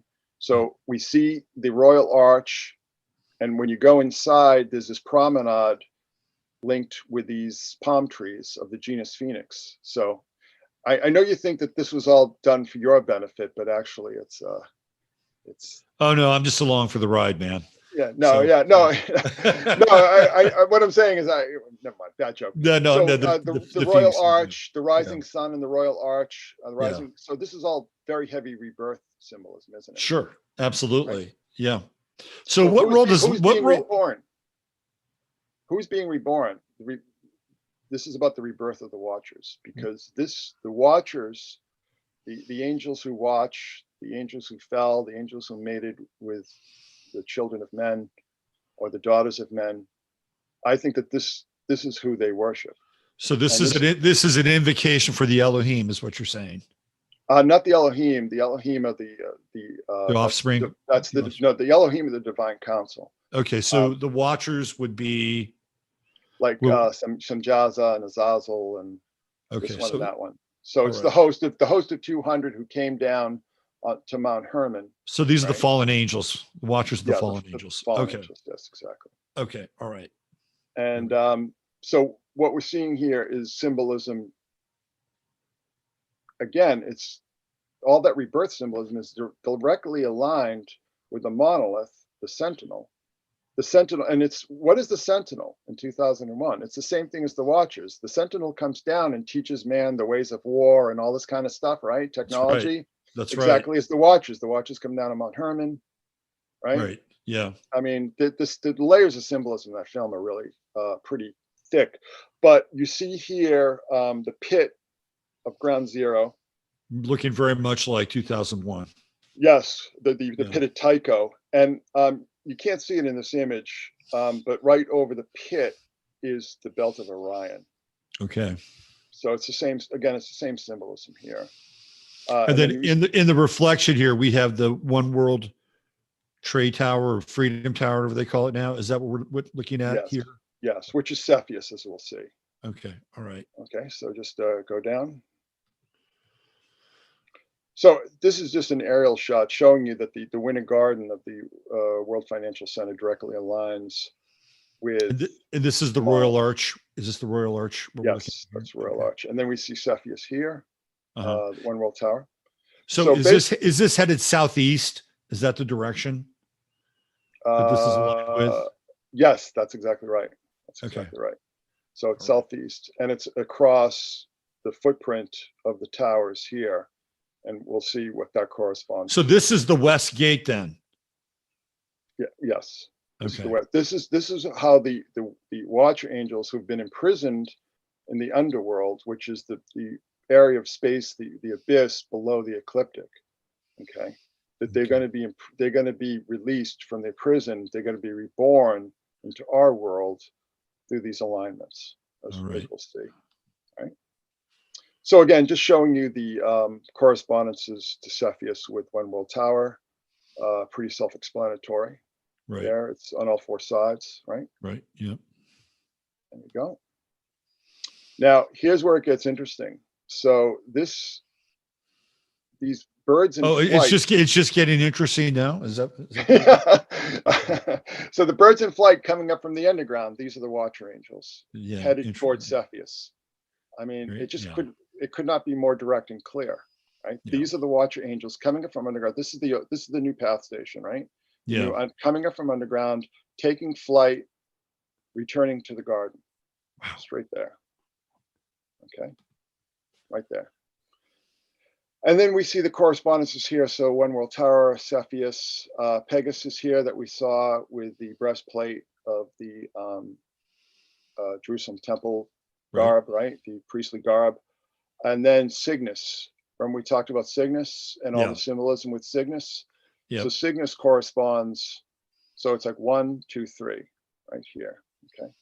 Yep. And Cygnus is the oculus. So Cygnus is no longer the seraphim. Cygnus is now the freed watchers. The freed watchers.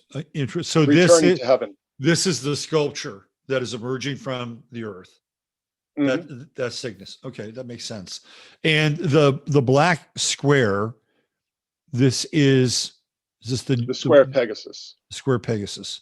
Yeah. Okay. So if you scroll down one, so we see that this is the National September 11th Museum Memorial. We'll see the shape. Is this the inverted pool here, the black cube?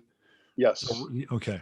All right. So obviously they're, got to sort of improvise because of the geographic limitations here. So they're submerging this thing and they're going beneath the surface. Yes. So this is the winged horse. So it's all this winged symbolism. It all, the fallen angels were banished to the abyss below the ecliptic, below the zodiac. And this all symbolizes their return to heaven. Okay, and then you can just go ahead. Have you looked at the path from the black pool, the reflection pool, to the Kaaba in Saudi Arabia? Have you looked at that path and the symbolism of the miles? Have you looked at that? Oh, sure, yeah. Yeah, there's something there, isn't That's there? Kaibel. That's Yeah. Kaibel. Kaaba, Kaibel, Yeah. Kabbalah. Kaaba, Kabel. It's all like the rock coming from the earth and so on. Okay, so this is the original Oculus from 1998. So this is 3 years before. This is at the Chambers Street subway station, which is I believe it's the closest subway station to the World Trade Center Wow, site. look at that. So again, the eye, the watcher, right in the center. So it's all the same symbolism coming up. The eye. So people see the eye and they go like, "Oh, it's the eye of Horus." It's just like, well, first of all, calm down, do some research. All right. I know that's fun to say, but look at the context. And in this context, it is the watchers, the watcher angels here. Right. And we sort of see this this flat Earth map here. Right. So flat Earthers are getting a boner right now. Right? Yeah, exactly. So it's the flat Earth and the watchers, and then throughout the subway station, we have all these eyes. These are all the watchers. Right. And then St. Paul's Church. Wow. So these are the watchers imprisoned in the underground. All right. So go down one. Who commissioned that? Do you know? It should say in the next, go one slide up. I believe, go one slide up. Who commissioned it? Jones, Ginzel. Those are the artists. Pierce. Those are the artists. Okay. Well, probably just the city did. The city. The transit system. In what year did they? 1998. Which is 666 times 3, by the way, which is kind of interesting. And that's Giuliani reign, right? The reign of Giuliani. Okay. All right. So, and then there's this weird ritual here. Looking a lot like 2001 again, by the way. Yes, exactly. But it's also, again, it's this is all watcher adoration. This is interesting. There's the eye. Are they sitting down in chairs? Some of them look like they're seated. I don't know. I can't really tell. It's not a very good shot, unfortunately. That is bizarre. But it certainly is. In this context, it's not. Okay. So here we have Oculus again. This is again. So we see how it's directly, it's aimed towards Cepheus. It's aimed towards the garden. Right. And this is the same symbolism. The Oculus in 1998 symbolizes the imprisoned watchers. And here, this is the watchers freed, rising up from the underground to return to the garden. Interesting. Okay. Because the gates of heaven are now open, right? Because the towers are down. Right. And so now they're resurrecting them. Yep. And this is the inside of the of Oculus here. This takes you down to the path. So it almost has kind of an eye shape here as well. Yeah, I saw that. I was looking at that. That's why I was craning a little bit closer to the screen. Yeah, absolutely. So is this at ground level or is this elevated? Where is this in terms of? This is sunken. So you see that sort of shadow area here? Yeah. That's ground level. So it's sunken. It's partially sunken here. And so it also takes you a bit into the underworld, right? I mean, that's well, it takes you directly into the underworld, but it takes you into the underworld, right? And takes you out of the underworld. But this is symbolizing the freed watchers. The watchers who were imprisoned in Oculus 1998 are now freed whenever this was built. So these people are now occupying the temple of the watchers, which is really what this is. Yes. Interesting. Okay. So everybody's familiar with the locusts from the Book of Revelation. Yep. This was really mind blowing to me. So when he opened the abyss, smoke rose from it like the smoke from a gigantic furnace. But that's the dragon who sweeps a third of the stars from heaven, right? On their heads, as it were crowns like gold. Okay, and that's Corona Borealis, Corona. Right. Crowns. Yeah. Good old. You're with me? Yeah. Boötes, the faces are the faces of men. The hair is the hair of women. Coma Berenices, which is just a floating wig, right, in space. Yeah. But that's also Coma Berenices is also associated with like the whole trans movement too. We can That's do what I was that. going to say. This is trans. Exactly. This is trans symbolism. Exactly. Yes. Yeah. Leo, Teeth of Lions, obviously. Um, this is actually very clever, and I mean, John of Patmos is one of my heroes. I think he's one of the greatest symbolists of all time. Right. But crater, so the cup, right? Yeah. Breastplates of iron, the cups of a breastplate. Do you see what I'm saying? Yeah. Right. Genius, right? The sound of the wings, of course, is Corvus, right? Yeah. The sound of chariots of many horses, Centaurus, obviously, and Centaurus is the fourth horseman, by the way. They had a king over him, the angel of, and the tails of scorpions, which is obvious, right? The Yeah. tail of scorpion, a galactic senate there. And then they had a king over him, the angel of the bottomless pit, which is Corona Ostrina, which is the Right. southern crown. Now, what I believe John was prophesying here was a plague. And the reason being is that the term Apollyon and Abaddon, well, Yeah. Abaddon is just the Hebrew of Apollyon. Now, Apollyon is Apollo the Destroyer. Yeah. Now, Apollo the Destroyer punishes the evil, the wicked, by sending plagues. Okay. So I believe that this is a prophecy of a plague that starts at Corona and ends at Corona. You with me? Interesting. I'm with you, man. So this of course takes us to Revelation 9:11, doesn't it? Yep. All right, so let's get into Queen Elizabeth now. Be a Right. little timely. You can see that illuminated obelisk on the right hand side of this image there, right? And Yep. that's another Cepheus. This is the Millennium Dome that was opened on New Year's Eve of the year 2000, Y2K, right? Right. Yeah. This is the womb from which the Watcher race. This symbolizes the rebirth of the Watchers as well. Okay, just like we see in the Oculus. Right. Right. Okay. Scroll down, and then we see what do we obviously? This is from the interior. This is the inside of the Millennium Dome during the Millennium celebration. We see this boy, this young giant boy. He's a giant. He's a giant, isn't he? Yeah. He's a Nephilim, isn't he? Yeah. Yeah. So just to give you a bit of background, so in Y2K from New Year's Eve 1999 to New Year's Day 2000, everybody was pulling out all the stops, right? Doing the big celebrations and everything. This is what the British government decided to do, was the Millennium Dome and these reborn Nephilim here. Right. And I'm going to show you exactly how explicit this is. Okay. I mean, it's so explicit. When I first discovered this, the room was spinning. Like I felt like I was on an amusement park ride. I'm like, this can't be real. Like, this couldn't really be how the British government decided to ring in the new millennium by, celebrating the rebirth of the Nephilim. But right. So exactly you have the Nephilim in the womb of the Millennium Dome. Exactly. Yeah. So scroll down. Interesting. And by the way, the whole Millennium thing started in Tonga. That was the first country where they began to report like the change of the millennium. And Tonga, this is a little bit off track, but Tonga has a special designation in terms of its relationship between people that have their citizenship and rights. Like, it's a whole laid out thing with Tonga. I don't want to get into it now, but at some point it'll be interesting to talk about. All right, here we go. So this is Tony Blair and Sherry Blair, and there's Jack Straw. Well, she's into it. Look at her. Wow. Yeah. She's wearing orange, which is very significant here as well. Yeah. No, so Tony Blair's wife is into it. Look at her.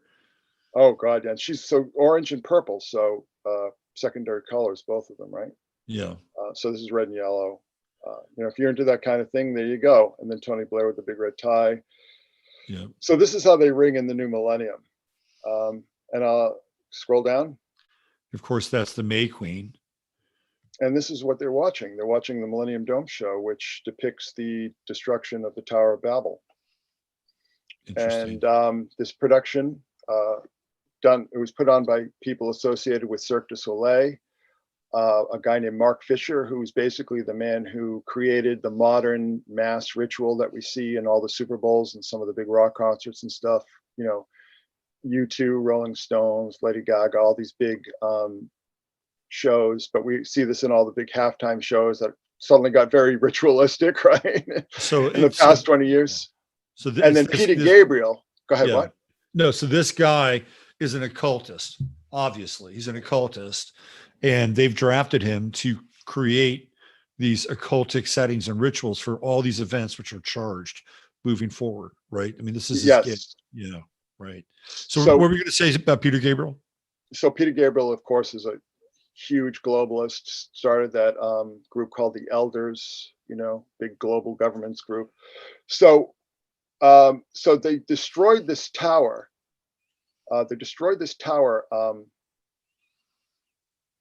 999 times throughout the course of the year 2000. Now, if you know anything about England, 999 is their version of 911. It's the emergency number. Mm-hmm. Right. Call the police or fire or whatever. So right. They destroy the tower 999 times. But if you look closely, it's actually two towers. It's a tower within a tower. Within a tower. Yeah, exactly. Yes. So, the center tower almost looks like a Tesla tower. Yeah, well, this tower, these same people who were involved in this production sort of repurposed a lot of this iconography for when Lady Gaga did her fallen angel ritual at the Super Bowl. Right. When she comes down doing Poker Face, and of course, this is the 2017 Super Bowl with in October, we have Highway 91 Harvest Festival, right, and so on, which we'll talk about in just a second. That's also, by the way, that's also the emergence of Q that October. Oh, okay. All right. Well, that makes a lot of sense. Yeah. So we see, just go back up one. Okay. So we see that this is all based on these traditional depictions of the Tower of Babel. So they're destroying the Tower of Babel here. The Tower of Babel this is in Strasbourg. This is the EU Parliament building. I personally, if you held a gun to my head and asked me what the whole purpose of this whole ritual was, it's Britain desiring to destroy the EU and take control of Europe. That's just sort of spitballing, but right. There you go. All right, scroll down. Hold on a sec. I think so. Anyway, so this let me just backtrack a bit here. So this whole Millennium Dome show, it's basically about the sky people and their conflict with the Earth people. So the sky people and the Earth people are having a conflict. But one of the sky boys, he's called Sky Boy, falls in love with Sophia. You know, so there's your fallen angel imagery again. You know, the fallen imagery again. Right. And they have a child, what they call Ovo, the egg. And Ovo is a Nephilim. He's and he flies off in a flying saucer. So this is all depicted in excruciating detail in a comic book that they gave to people when they went to see the Millennium Dome show, because people who were going to see the Millennium Dome show couldn't make heads or tails of it. You know, they're in this huge dome and these people are just flying around on ropes and everything. But this was a very, very explicit Nephilim ritual that was carried out 999 times throughout the year. So, I mean, this is ritual magic. So were they doing it three times a day? Is that basically what they were doing? Pretty much, yeah. Yeah. Wow. So 2001 we talked about the Coptic calendar. Right. 2001 is New Year's Day 1717 in the Coptic calendar. And people don't know what the Coptic calendar is. The Copts were the actual ancient Egyptians. They are the descendants of the pharaohs, and like the ancient Egyptians. A lot of people. There was a lot, with every country, there's a lot of immigration and invasion from the Arabs and the Turks and the Kurds and everybody. Everybody was sort of running through, and obviously the Greeks and the Romans, right? Right. So 1717 is the year that the Grand Lodge of England was established on St. John's Day, 1717. So 2001 is 1717 New Year's Day. Got it. So when we see all these correspondences, again, Taurus with the bull, we didn't really get into this, but Rockefeller Center, quote unquote Prometheus is actually Mithras, aka Perseus. Because Mithras is Persian, right? So Perseus, the Persian, Mithras, Persian. And then of course he's coming out. He's born from the rock, and he's surrounded by the zodiac. That has nothing to do with Prometheus. This is all Orthodox Mithraism here. Okay. And then taking it up to 1733, which is 2017, we have Mandalay Bay and all that stuff, Luxor. Right. So we have Leo and Cancer. So it's taking us, these rituals are taking us across the zodiac. Okay. Interesting. So we go from Taurus. Oh, and again, we can't get into this, but 3 weeks before the Mandalay Bay thing, this kid named Orion Krause, who we see these twin sirens here. So it's twins and Orion, right? His name was literally Orion Krause, killed his family. And nobody knows why. And this is actually an area that I spent a lot of time in, out near Fort Devens and so on. So that freaked me out quite a bit. So the Watcher adoration. This is the Watchers standing over Madison Square in New York in 2010. Everybody thought they were jumpers, but they're these the depictions of the Watcher angels around Madison Square. This is a block away from the Grand Lodge of New York on 23rd This reminds Street. me of Blade Runner. This picture. Yeah, Roy Batty, right? Yeah. Yeah. So, and they were all over the place. They had these naked male statues, and there's been a lot of, we don't have time to go into all this stuff, but there's a lot of these kind of Watcher open air rituals. For instance, this one in the same neighborhood, this was from 2017.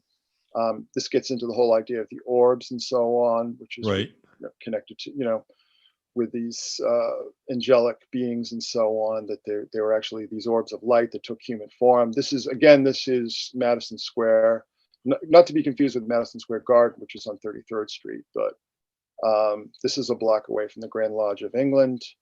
The Supreme Court of New York is on the other end here.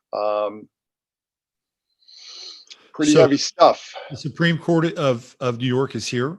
Mm-hmm. Yeah, or the federal court.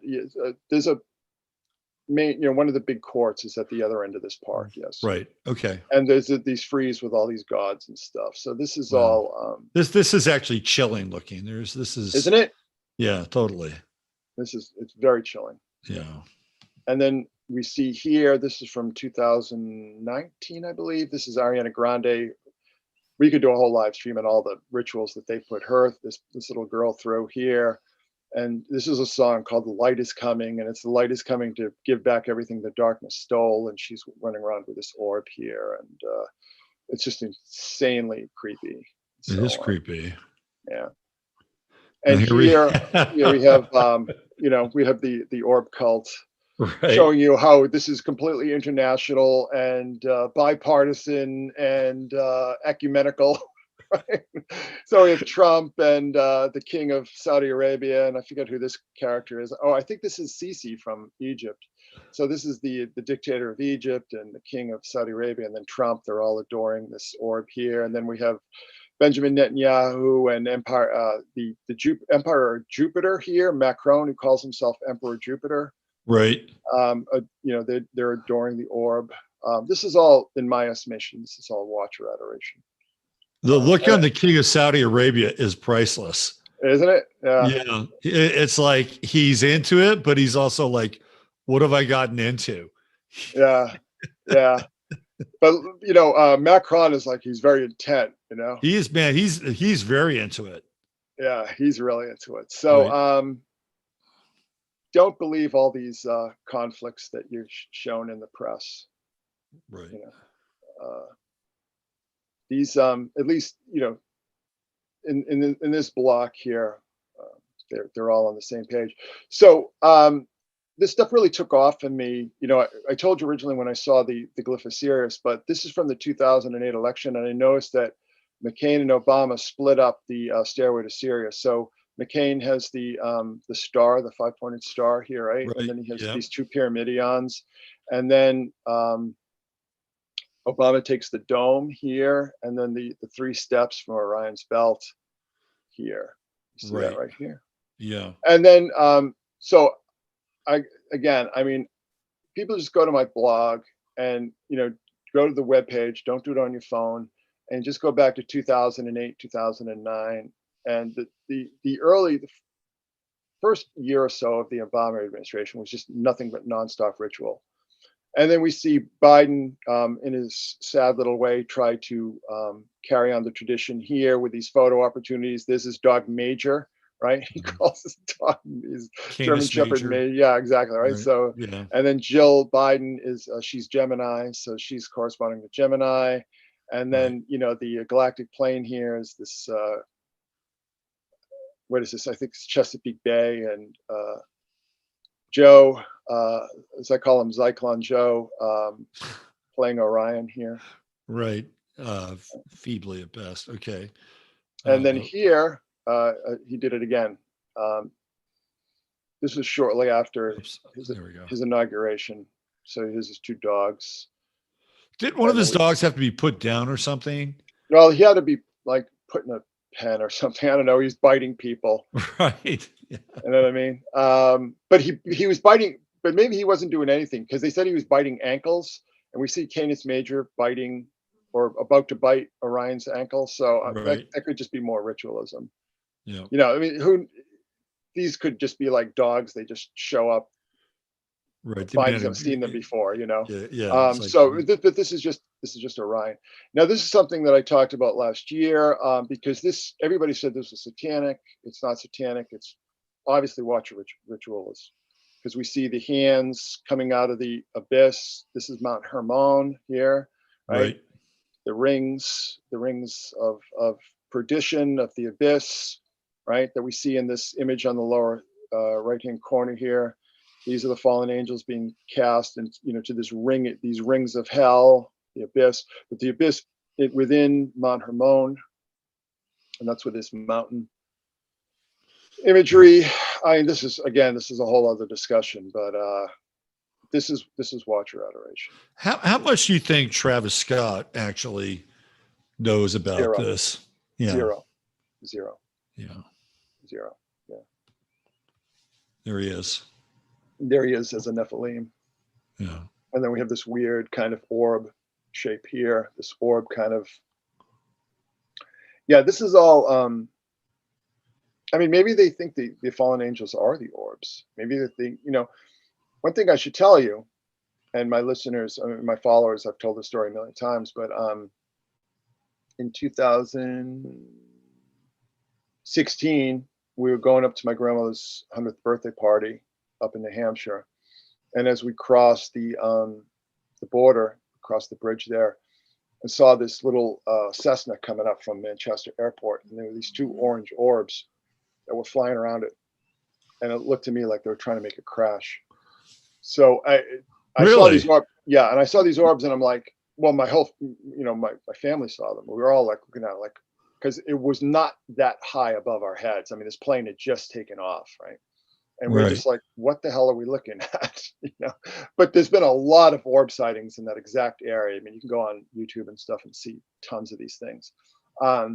So here, let's get into this this picture. Looks like we have some Watcher symbolism again, right? Mm-hmm. Yeah, exactly. Yep. Yeah. Yep. And then this is the layout of Astro World, right? Theoretically. So we have the masculine here, the tower here, and then the feminine here, and whatever else is going on in the delight, the carnival of delight here in Astro World. Mm-hmm. Yeah. It's not an exercise in subtlety. No, not much. All right. So, but this is getting, just sort of keeping in line with the Queen. This is the CERN giant here. And people believe that he corresponds to Orion. Right. We see Orion with the club and the animal skin here. Right. He doesn't have well, I guess his sword, his sheath here would be the sheath and the sword of the giant phallus, erection right? here. Yeah, exactly. So wait, what is it? CERN Abyss, right? I just want to, because this corresponds to CERN and so on, right? But it also Cernunnos. It's all the same symbolism, you know. And CERN, of course, is underground. CERN is 17 miles long, so that's Right. Orion again. I mean, we'll have to do another show on the Gothic tunnel thing, because again, that's same symbolism. It's all about when there's all these different permutations of it and these different expressions of it. When you really break it down to the basic components, you realize that it's all about freeing the watchers, either from the abyss, which is the oceans, right? Right. Or the center of the earth, or inside the mountain. And that's the Angel of the North. This is the same artist, Andrew Gormley, who did the Event Horizon. So it's obviously a through line with him. This is the giant watcher angel here. Right. And where is this? England as well? I believe it's Tyne. Okay. Up in the Midlands there. And of course, this is the imprisoned. This is a cathedral. It's actually a decommissioned cathedral, but this is an imprisoned watcher here. This incredibly creepy. This is from 2003. This is actually Prince Charles here, believe it or not. Right there. Prince Charles. And yeah, I can kind of see it. I can kind of see the resemblance a little bit. Actually. Yes, yeah. And he's got these little horns and the wings. And this artwork is called Savior of the World. Right. And of course, we see these figures coming up from the underground here. Creepy. So, yeah. So, I mean, this is kind of a through line. And I think this is the last one. Again, Cassiopeia. I will sit a queen and no widows. So Shall see no sorrow. Shall see no sorrow. Yes, thank you. Right. I sit a queen and am no widow. Yes. So this is the queen. The queen, Babylon, Queen of Babylon fallen is Andromeda, right? Because she's cast into the ocean with a rock, and that's the rock that Andromeda, and a lot of depictions from ancient star maps that she's chained to, you know. Right. Yep. And that's all that good stuff there. So we see the Queen of Babylon here is Cassiopeia. The smoke of her burning again is the galactic plane here. Right. Perseus, kings of the earth. Perseus was a king, but he was also a hero, right? Right. Yep. And then he's also carrying the demon's head here, right? Right. Right. And then merchants of the earth again is Auriga. Auriga is Myrtilus, son of Mercury. So I mean, there are a lot, since there are so many different correspondences. It's kind of like they have a lot to choose from, right? And I think that's what kind of confuses people. But once you understand the basic symbology and understand all the different permutations of it, it just becomes very, very simple. It's so simple to me that it's actually shocking. Like, I'm actually shocked by how direct these correspondences are. This is not, there's no gematria here. There's no Kabbalah needed. There's no, like I said, no secret decoder rings. You don't have to start doing any math or whatever. It's just like boom, boom, boom, boom. But you have to understand that the sky it's a map, but it's also a blueprint, and you have to understand the relationship between those heavenly bodies in order to get a handle on what took place. That does take some work. I will say that. That takes some work. So once you understand what those heavenly bodies are and their relationship to one another, then I think it becomes a lot easier for the layperson to see this and wrap their head around it. And then the mystery falls away. I mean, that's my sense. Well, see, I trained as an artist my entire life. Right. So you're able to pick up the patterns, the shapes, and the forms. Yeah, because so much of it is visual. So much of it is visual. But so my analysis here, my opinion, is that there is a cult of the watchers, the watcher angels. Now, we talk about the trans thing, right? One thing that people don't kind of see, you have to go back and look at this stuff, but going back to the very early church, the angels were they're always depicted as women. They're always depicted as trans. I mean, that image of Virgo there, that could be Gabriel, that could be Uriel.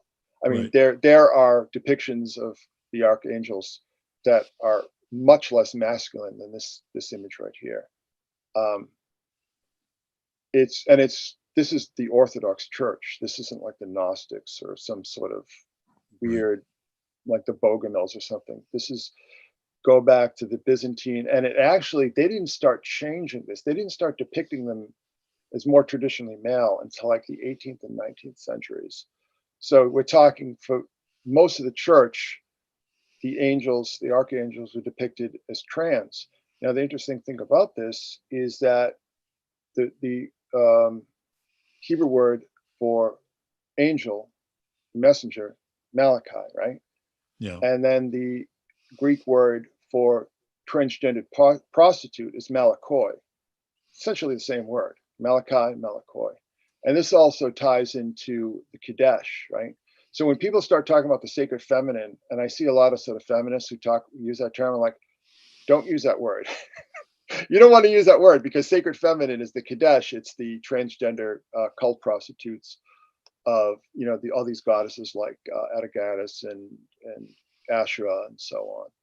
So this stuff, it has a very deep lineage, and things just start to get very, very, very strange. But I think the reason we see like all these figures like Mithras and so on sort of sucked up into this is that they were the Nephilim. The gods, the demigods, right? The demigods, the heroes, the kings, the great warriors were the Nephilim, right? They were the offspring, and this is not, again, this is not supposition. If you look at most of these stories of like Hercules and Perseus and Theseus and all these characters, that all of them had at least one godly parent, didn't they? Yeah. So this is a worldwide cult that has a lot of different moving parts to it, and the trans movement is a huge part of it, because the priests of these goddesses were all trans. Let me show you something. I'm going to dovetail with what you're saying. This is the Tony Kushner play, Angels in America. Mm-hmm. Right. Take a look here. Mm-hmm. What is the depiction? What are we talking about? It's the exact same thing you're talking about. Mm-hmm. And this was a huge, huge play. It ran for a long time, got numerous Tony Awards. And what's interesting about the play is that one of the characters in the play is Roy Cohn. Yes, that's true. Yes. Who is Trump's lawyer, right? Yes. So he and Trump used to go clubbing all the time back in the disco days. So interesting. The world is a very strange place. It is a strange place. Yes, it's a very, very strange place. And that brings us, by the way, that was brilliant. Thank you. That was absolutely brilliant. So in summation, what we're looking at here from your astrotheological terrain is that this was a destruction, yet a consecration, a desecration and a consecration ritual to invoke and release the Watchers, right? These. And look where we are now, right? We said at the beginning that the world was not the same after this. Mm-hmm. And look at surveillance too. So Watchers, surveillance, right? All those cameras everywhere, the eyes everywhere, right? Right. And all this eye symbolism we see. I mean, a lot of people like on YouTube and like Vigilant Citizen, places like that, they're always, talking about the eyes. And the one eye symbolism is alcohol, because alcohol is a binary star, and that's the demon's head, right? Right. And but that's like that's that's kind of like the back door to heaven. That you're supposed to go in Auriga. You're supposed to go with the Good Shepherd. You're not supposed to go with Perseus, because Perseus has fallen Adam. Again, there's a lot of moving parts, but it all sort of boils down to the same thing. And I think really what this boils down to is the end of the mystery traditions and polytheism and paganism as being state sanctioned with the rise of, Constantine sort of starts the process, but it really takes part in earnest with Theodosius, with the Theodosian decrees, when he orders all the pagan temples closed, and like the temple at Ephesus, and the Eleusinian, and all the oracle sites, Delphi, and so on. So Right. this is about, and if you, it sounds like people think that there's this demarcation between like paganism or polytheism and like monotheism, which doesn't really exist, to be honest with you. There's no actually, I mean, there are sort of monotheistic sects, but Judaism and Christianity are not objectively monotheistic, because you have all the angels and all these other Right. figures, right? Right. So there really is such a huge cross. Things are very, very confusing, and it's actually kind of like an interesting space when there's all this sort of crossover. But this was like the Emperor Hadrian, right? The Emperor Hadrian, who built Hadrian's Wall, said, he was writing to a friend about visiting Alexandria in Egypt, right? And he basically said, Jewish priests would be priests of Serapis, and then they would, on their nights off, they would be priests of Jesus, the Jesus, Serapis, and Judaism, and all these other cults, these mystery cults all over the place, all these weird kind of dying, rising gods that nobody's ever heard of, and so on. That there was just complete. It was just a complete mess. The Right. demarcation really didn't come in until the Romans decided that they needed something. The empire was falling apart. It was getting harder and harder to police. They needed a unifying principle. And it started with Right. Aurelian after the crisis of the 3rd century. And he started the whole Saul cult, right? And then Constantine was a devotee of the Saul cult. And he, there have been people who have, observed that he thought the God of the Bible was Saul, right? And that Christ, because there are all these kind of figures showing Right. up as sons of God. I mean, sons of God are like all over the place in every religion you can name. And Julian the Apostate tries to restore these religions. He's part of the Constantine family, the Constantine dynasty. And he writes, this is after the, obviously after the diaspora, after the fall of Jerusalem. But he's writing to Jewish priests and saying, they call us pagans. We're the same. We're all doing the same thing. It's all this kind of same thing. Because like objectively, if you look at Temple Judaism, it's just basically a Jupiter cult, right? Jupiter, Judaism. You know what I mean? Deus, Deo, Jew. You know what I mean? It's all the same thing. Mm-hmm. And there were all the differences that people ascribe to, again, to paganism and monotheism and all this kind of thing, just totally invented. They're totally invented. I mean, even as far as the High Middle Ages, there was this constant process of revision. Right. You know what I'm saying? Yeah. So, I mean, Well, they would revise it to suit either the tenor of the time or whoever was in power, or if there was a major demographic shift, right? I mean, things would change.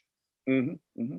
Yeah. Yeah, demographics had a huge part of it, because what had happened is that the Christian church, and churches, there was a number of these sects, right? All the different Gnostic sects, but then all the different sort of like, there's people like Marcion and so on. They would not practice abortion or infanticide.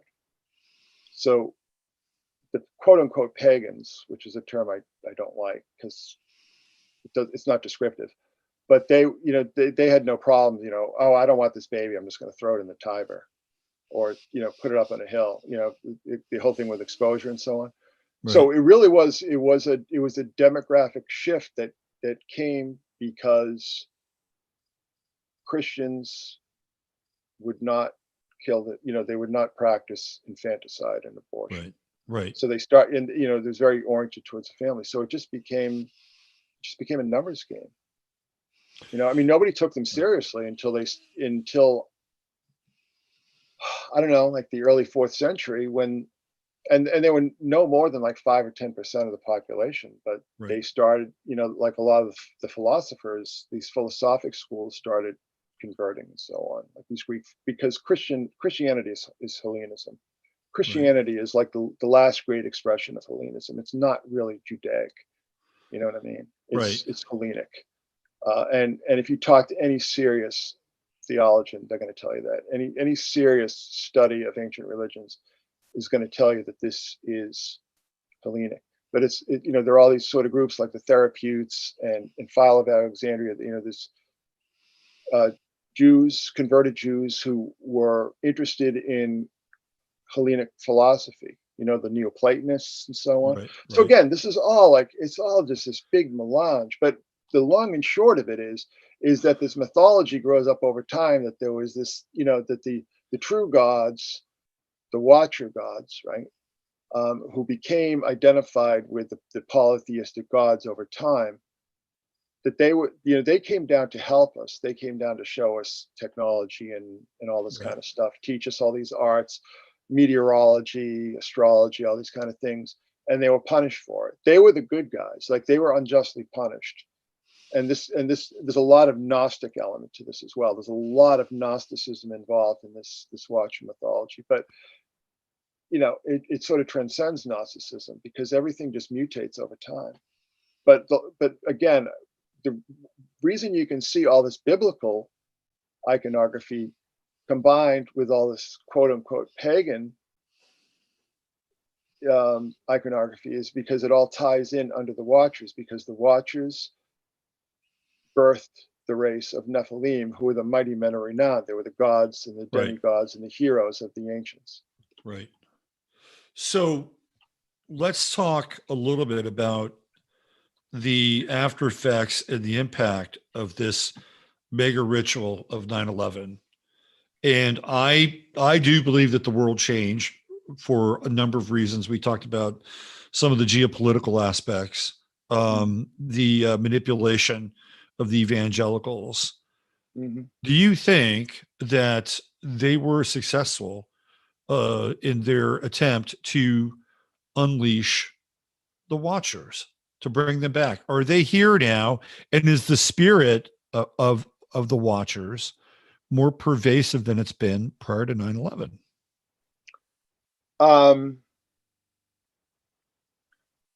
Yes, but my caveat would be that there's an undercurrent to like the Watcher mythology, and that's, they weren't banished because God was mean and taught mankind all these technologies, and God didn't want them to have them. They were banished because the technologies that they brought to Earth created conditions of never-ending war. And you can read that in the Book of Enoch, that the Watcher angels and the Nephilim and so on, just the gifts that they brought to mankind, mankind was not suited towards.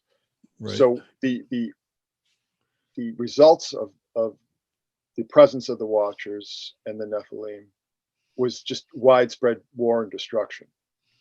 Okay.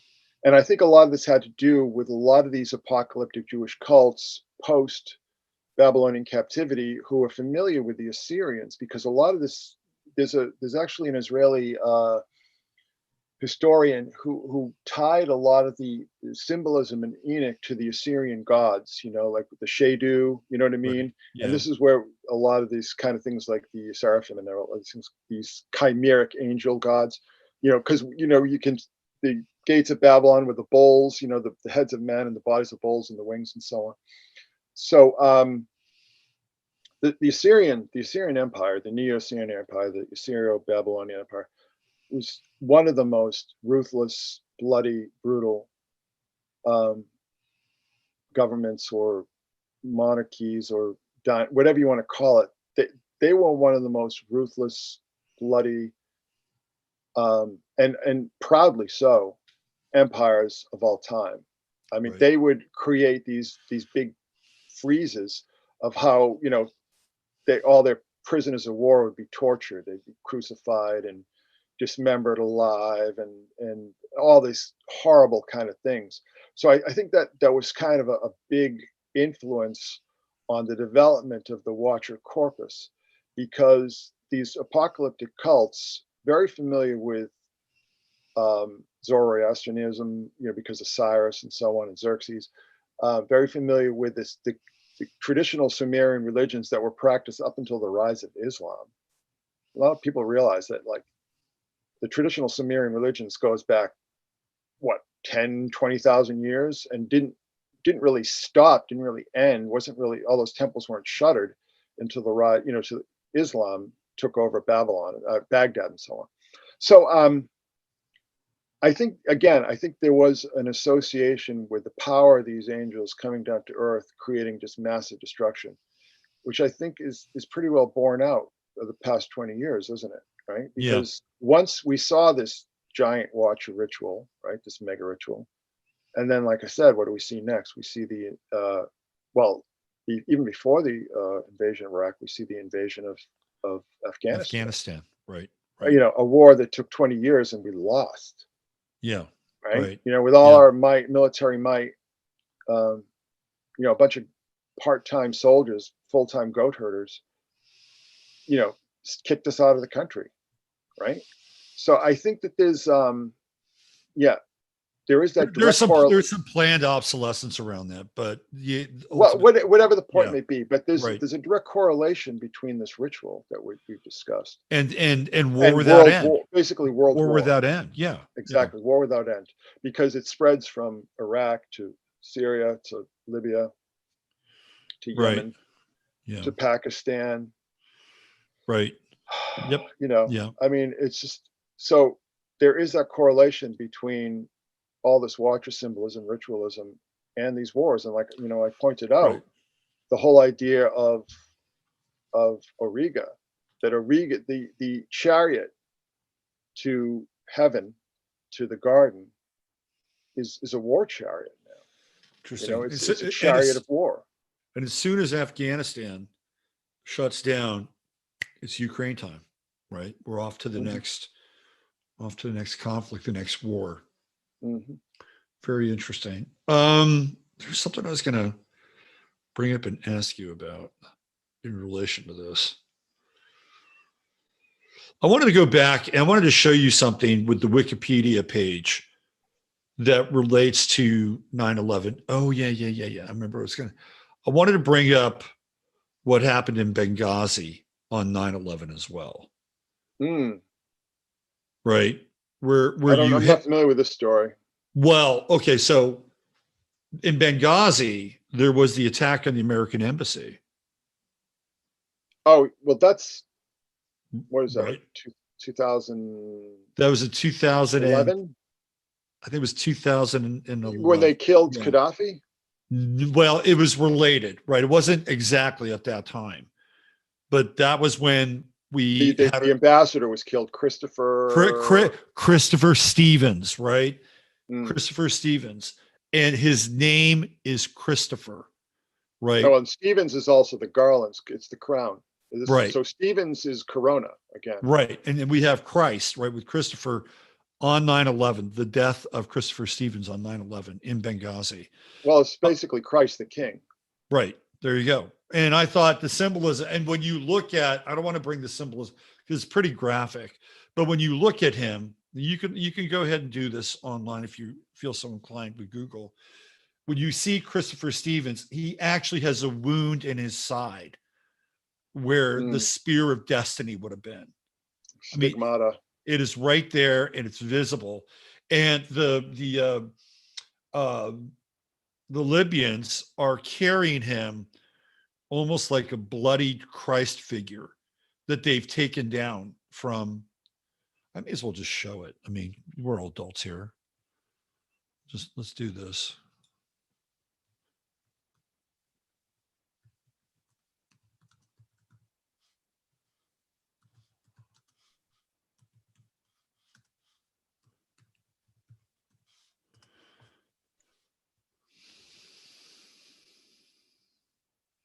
It's very hard to find these pictures now, because everything is just getting scrubbed from the internet. It's totally getting scrubbed, and I had to look and spend a fair amount of time to try to find this one picture.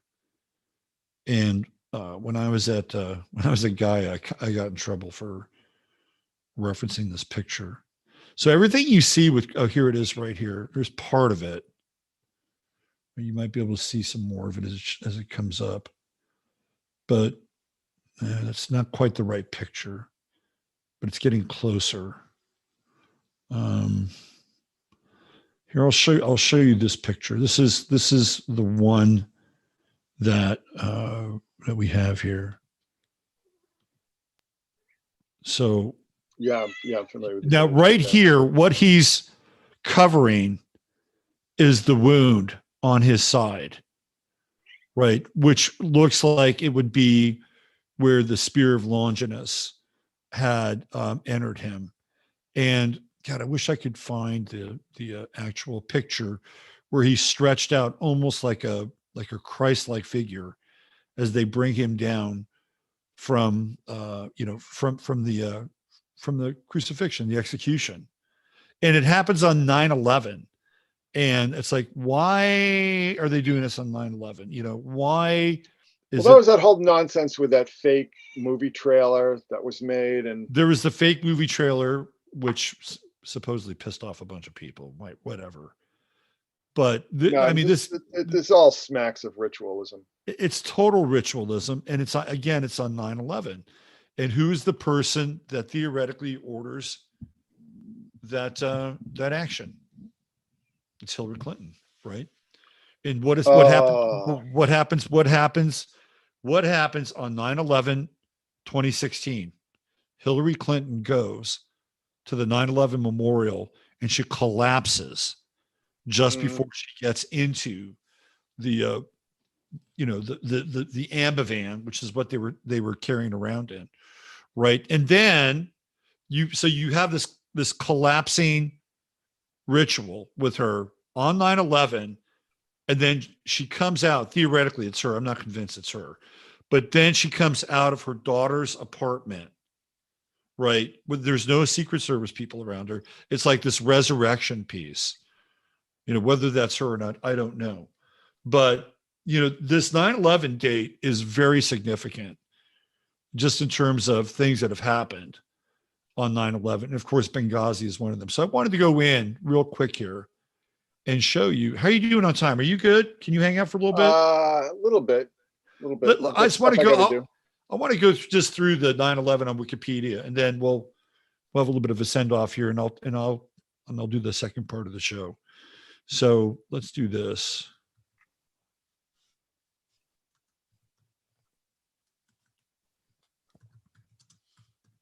You'll find this interesting for a number of reasons. Oh, let's see. No, I don't want that. Don't want that. Don't want that. I just want to go to September 11th. Let's just do that.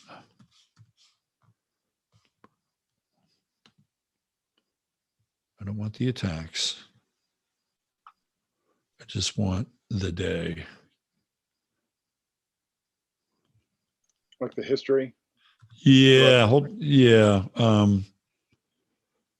Let's see. 9/11 date. Let's try that.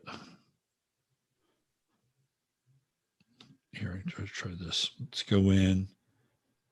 All right.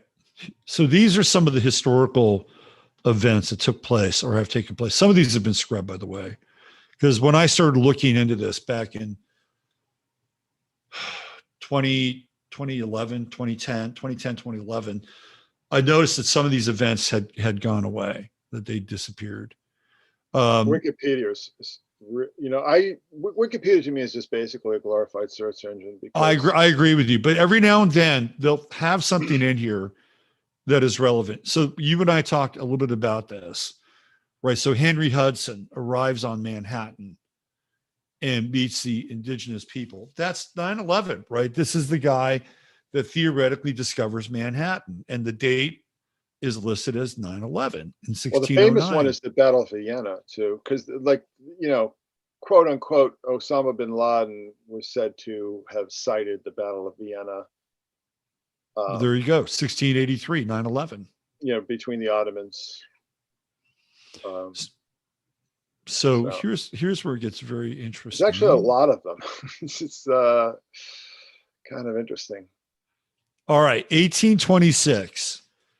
Captain William Morgan, an ex-Freemason, Oh, is arrested in Batavia, New York for debt after declaring he would publish The Mysteries of Freemasonry, a book yes. against Freemasonry. So Yeah. that's in 1826, 9/11. And then on 1830, 9/11, the Anti-Masonic Party Convention. We talked about that, didn't we? That's right. It's right there. Two significant days on 9/11, anti-Masonic. Right? Well, because you had mentioned that, the tradition that 9/11 was the birth of Jesus. That would make sense insofar as that 9/11 is also New Year's Day in the Coptic calendar. So right. There's a very interesting correlation there for sure. And then the other one that I thought was pretty interesting was this one in 1921. Nahalal, the first moshav in Palestine, is settled as part of a Zionist plan of creating a Jewish state, later to be Israel. So they're already sinking their claws into the territory prior to this ever happening, which will ultimately, find itself, ratified in 1948, right? It's on 9/11, right? And they, again, theoretically, in the Fertile Crescent, the birthplace of Jesus, they're like, okay, we're gonna just stake out the new Holy Land here on 9. Could have been 9/10, could have been 9/12. Nope. Yeah, 9/11, you have right? to wonder a lot of stuff. Yeah, because you'll love this one. 1941, construction begins on the Pentagon. Were you aware of that? Yes, I was. Yeah, that's pretty crazy, right? I mean, yeah, all these little pieces start to fit together here. Yeah, that's right. And then, of course, we move forward. BART started in 1972, which is really kind of a nothing burger in some ways. There's a lot of plane crashes on 9/11. And if you look at like the history of atomic bombs, nuclear testing, there's quite a few. And this is what Wikipedia has scrubbed. There was more than one that took place on 9/11. There's one that we'll see here. It's a Russian bomb. But there are others that take place on 9/10 and 9/12. And it seems to be a date where they're doing something with massive amounts of energy. Well, don't forget the New World Order speech too in 1990. That's right. That's also on 9/11, right? Yeah. So this is it right here in 2007. Russia tests the largest conventional weapon ever, the father of all bombs. That's in 2007, another 9/11 event. So where are they doing that? They're doing that underground, right? This is so this lends some credence to releasing whatever is beneath the surface, right? Whatever's trapped underneath the earth. So this is a really interesting day in and of itself, right? Of course, you had the Benghazi attack in 2012. And then I guess a crane collapsed in a mosque in Saudi Arabia, killing 100. Oh, not just any mosque. That's the big one. The big one, right? Yeah, that's the big 9/11, one, right? Yeah. So a very interesting day with a lot of occult significance with events throughout history. And then you have the Chilean constitution that takes hold under Pinochet.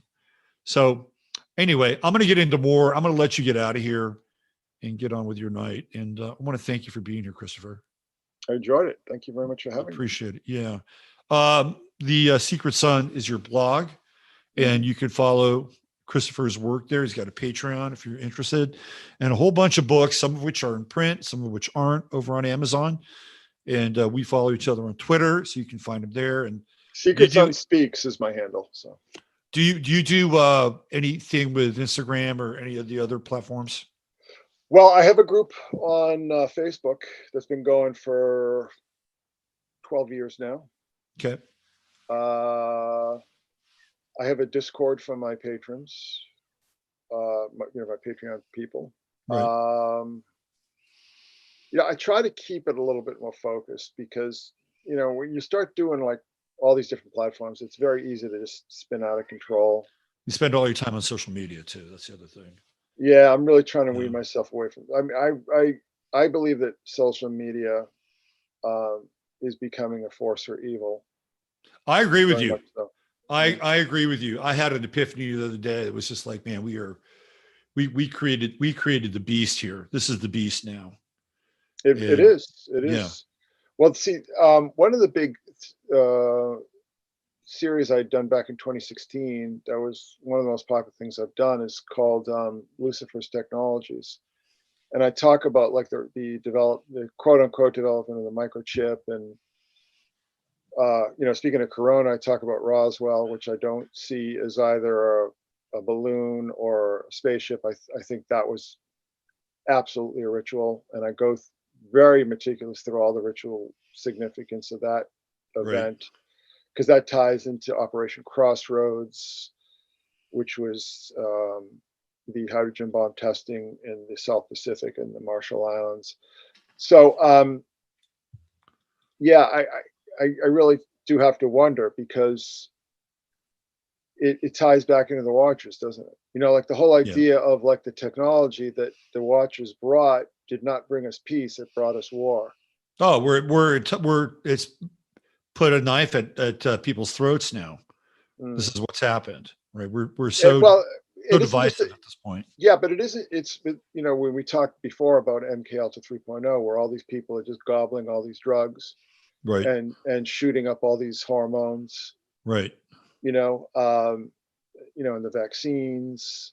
Um, we're undergoing just a never-ending science experiment with human beings as the test subjects. Right. It's like the island of Dr. Moreau now. This is one of the scenes that we're living in. Right. This is Mm. the island of Dr. Moreau. Well, Well, I go see, ahead. my theory, and I studied MK Ultra a lot. Yeah. And when you start to, first of all, there are all these sub projects that had nothing to, they were all like about culture and religion and all this kind of stuff. I mean, these aren't like speculative things. These are like documented sub projects that had nothing to do with interrogation or ensuring candidates. It was all this weird kind of cultural stuff. My feeling, and having looked at the specifics, particularly the work that you and Cameron was doing, is that it's almost identical to the techniques that we saw in the ancient world, as far as like developing shamans and medicine men, through trauma. But it also ties to the Mithraic cults, which is all about initiation through ordeal. Mm-hmm. So, I mean, I believe, very strongly that there was actually no scientific basis to MK Ultra, that it was a cult, and it was about preparing people for entity possession. So Interesting.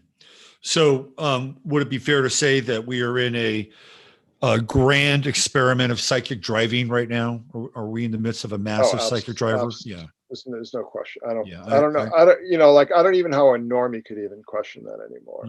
Yeah. I think You know. I started thinking about that a few years ago. It's like we're in the midst of just a massive psychic driving um, reality, for lack of a better term. So, yeah.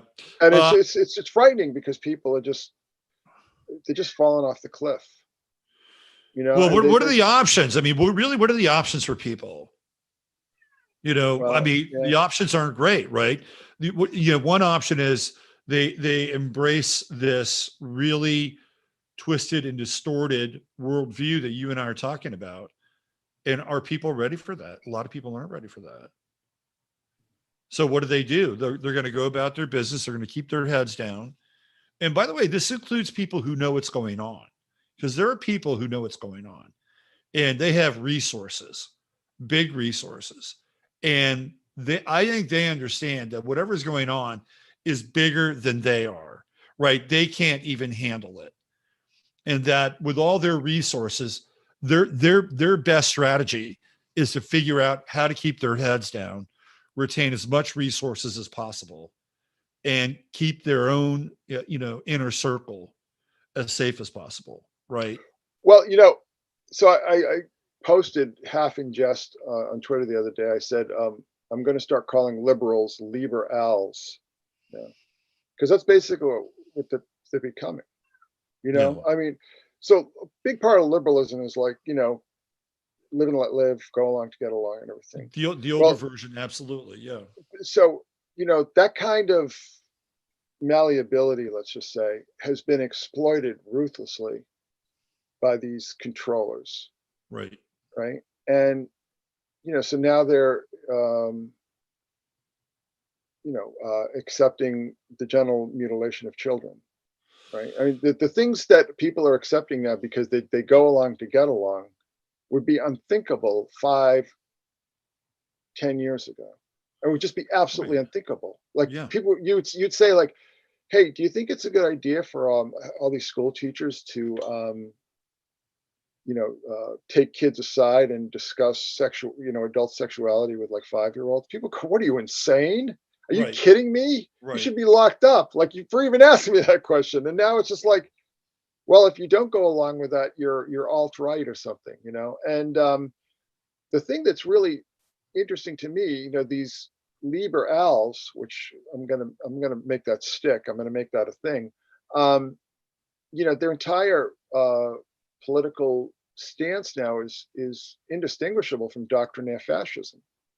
It really is. I mean, it's like pro-war, pro-surveillance, pro-censorship, pro-deplatforming, pro-medical experimentation, pro-war, anti-Slav. They hate all the Slavic countries. Somewhere along the way, we went through this psychic and cosmological inversion.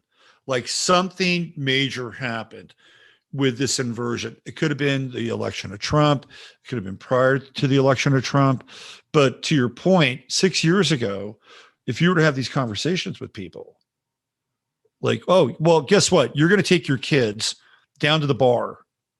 You're going to take your kids down to the bar, and you're going to go there, and you're going to literally let a drag queen take a $5 bill out of your kid's waistband. Like, if you had had that discussion 6 years ago, people would not have been able to wrap their heads around that. And so Trump was really a godsend to this whole process. Listen, I've never been a fan of Trump, ever. Right. And it's funny because he's right down the road from me. Like, I'm literally right down the road from Bedminster. I've never been a fan of Trump, going back to the 80s. Right. And for all his stances that he took, he never actually did anything about them. And because of this effect that he had on all these weak, sick people, particularly weak, sick people in the media, I mean, it accelerated this train to hell that we're all stuck on now. Right. And now they're basically using the whole Trump thing by, well, just denounce him and denounce these ideas, these crazy ideas of patriotism, and these crazy ideas that America matters and your rights matter, right? Just denounce all that stuff and come with us, because we'll take care of you and we'll put an end to this. Yeah, they're not taking care of anybody. But this is the whole thing. It's like, there's no mystery about where this road ends for everybody. Right. And particularly, since we're dealing with narcissistic sociopaths at the top of this pyramid, there's some really interesting videos you can watch on YouTube about the whole psychology of how narcissistic sociopaths hate people who support them, hate people who fall in line. You would think, oh, they would love that because it suits their ego. No, they hate it. And there's all sorts of studies about this, that narcissistic sociopaths hate people who help them, hate people who submit to them. And that, all these people who think that they're going to, they'll be eaten last or whatever, it's all going to end even more terribly for them. I mean, at least people like you and I, we'll just hopefully just nope out if things get a little too bad. We'll just take off and, with a rucksack and head for the hills. But, these people are they're taking the train all the way down. And I just think we're dealing with such elemental evil on so many levels. That gets back to 9/11, right? This is where we all started. Something happened on 9/11 and the world was not the same. And it's trauma-based mind control. I think it's part of it. I also think there is the occult. There's the occult action. right? I don't think you can separate the occult. See, I don't think you can separate the occult from like the intelligence services. I don't think you can separate the occult from all this MK Ultra insanity, because I don't think No MK Ultra doubt. has any scientific basis. I think it's just pure witchcraft. Yeah. You know, and another example that I always bring up is that guy Owsley Stanley, he was the acid cook for Yeah, the right. Grateful Dead. Kid So Charlemagne. yes, exactly, Cattrall. Yeah. There's a I always bring this example up, but he was at one of the acid tests and he just started freaking out. He went out to the parking lot, just sat in the car, and Ken Kesey comes out and he's like, "Well, what's the matter? What's going on?" And Stanley says to him, they called him Bear, and Bear says to Kesey, he said, "This is witchcraft. What you're doing here." I mean, what he was doing was you know, public testing of MK Ultra techniques. I mean, that's no mystery, right? Right. But you know, he said that all this MK Ultra stuff that Kesey was exposing the public to was just witchcraft. And you know, Bear said this stuff has been known forever. This is nothing new. This is no, you know, this isn't entertainment. This isn't scientific. This is Right. witchcraft. And that really, just reading that article, it was in Rolling Stone a number of years ago, just like really just changed my entire thinking about all this stuff. That this is not, there's no science behind it. It's just madness. You know? Right. Right. Madness and evil. Yeah. It's interesting. I kind of followed the acid trail for a minute. Like I lived in La Honda, which is where Ken Kesey did the original Kool-Aid acid tests in La Honda, which is just down the road from Sanford on the other side of the hill. And then at another point, I moved to Point Richmond, which is where Owsley cooked the majority of his LSD for these acid trips and for the Kool-Aid tests. So it was weird. It wasn't like I was actually trying to, you know, go on this pilgrimage of, you know, Owsley in this historical context. But I would drive past Kesey's house all the time, the one that they would have all these parties in La Honda, right in the main drag there. Anyway, this has been great. I'd love to have you on one of these days on my Friday show so we could talk about some movies and get into some movies. Sounds good. Jacob's Ladder is definitely one of them. Oh, and it certainly ties in what we're talking about right now, doesn't it? Yeah, absolutely. So again, hey, thanks for your time, and enjoy the rest of your night after an uplifting conversation like this one. And we'll see you out there, Christopher. Awesome. All right, take care. Good night. All right, Christopher Knowles, let's give it up. Awesome presentation. Really great. So I want to keep going here. And I know for a lot of you, like in back east, in the Eastern time zone, it's 10 o'clock. Normally right around now, since I started at 6, I'd probably stop, but I have some more ground to cover tonight.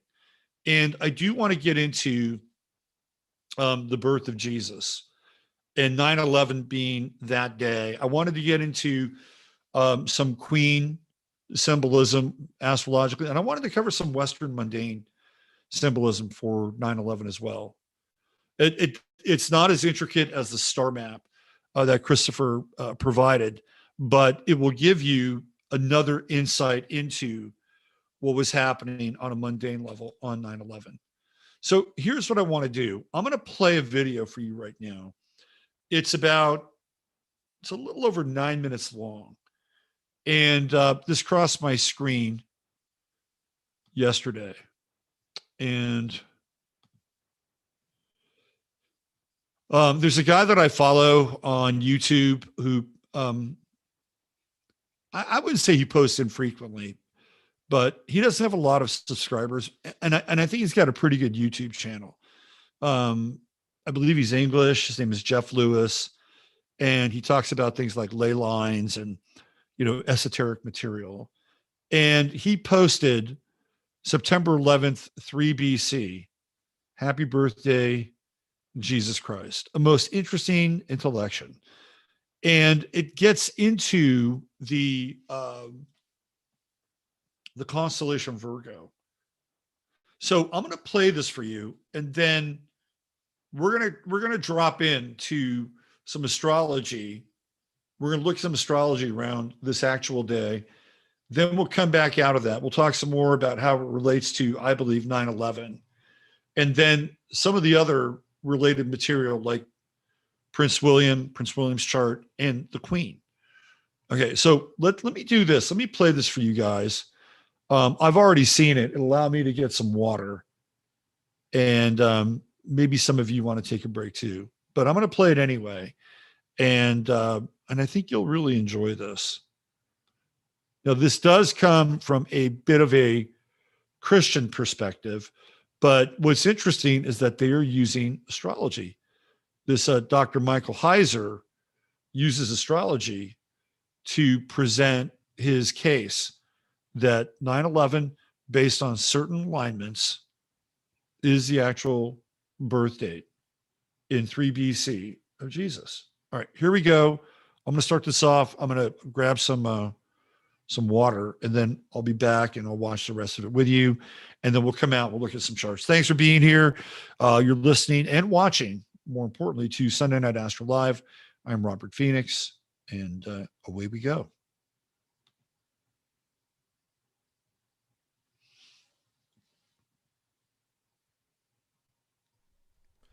I want to show you a short set of slides to explain what I mean about astral prophecy. These slides come from a PowerPoint that I use when I lecture on this. What you're looking at here is an image from some astronomy software that I have. This red line right here is the ecliptic. That's an imaginary line that astronomers use, and it marks the path of the constellations of the zodiac. Obviously, we have sun and moon here along the ecliptic in this illustration. Here's an illustration of the, again, familiar constellations, how they follow the ecliptic right here. Now, what we have here, and again, this is part of a lecture I do in Revelation 12, is the constellation Virgo, the Virgin. If you go back and read Revelation 12, it is very obviously about the virgin birth, the birth of Jesus, the Messiah. But the signs and symbols that are used in Revelation 12 are well known to astronomers. A constellation Virgo is the only one that represents a woman. For 20 days, Virgo is clothed with the sun. That's an astronomical term that means the sun appears in the constellation. That language comes from Revelation 12.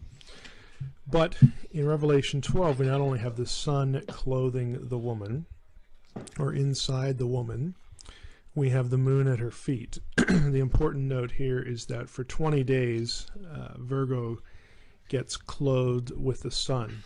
But the exact day when the moon is under her feet can occur only during an 80-minute window within that span of days. So both of these signs, the sun in Virgo and the moon at her feet, are important.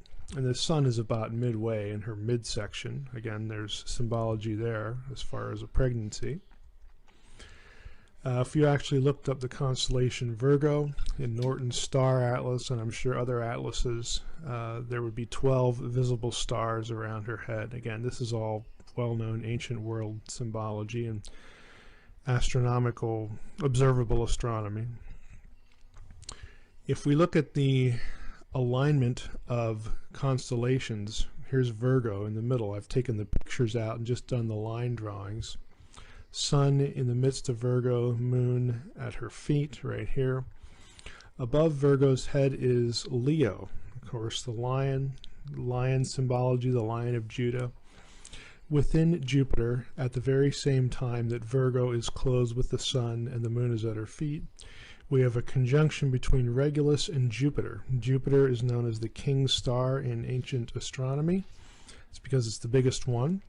Regulus, of course, if you know Latin, you know that's terminology for the king. That is the king star. So we have the king planet, Jupiter, and the king star, Regulus, in conjunction. If you did any reading on like out of Martin's book or some other sources, this is very important symbology for a royal birth. It's known all through the ancient world.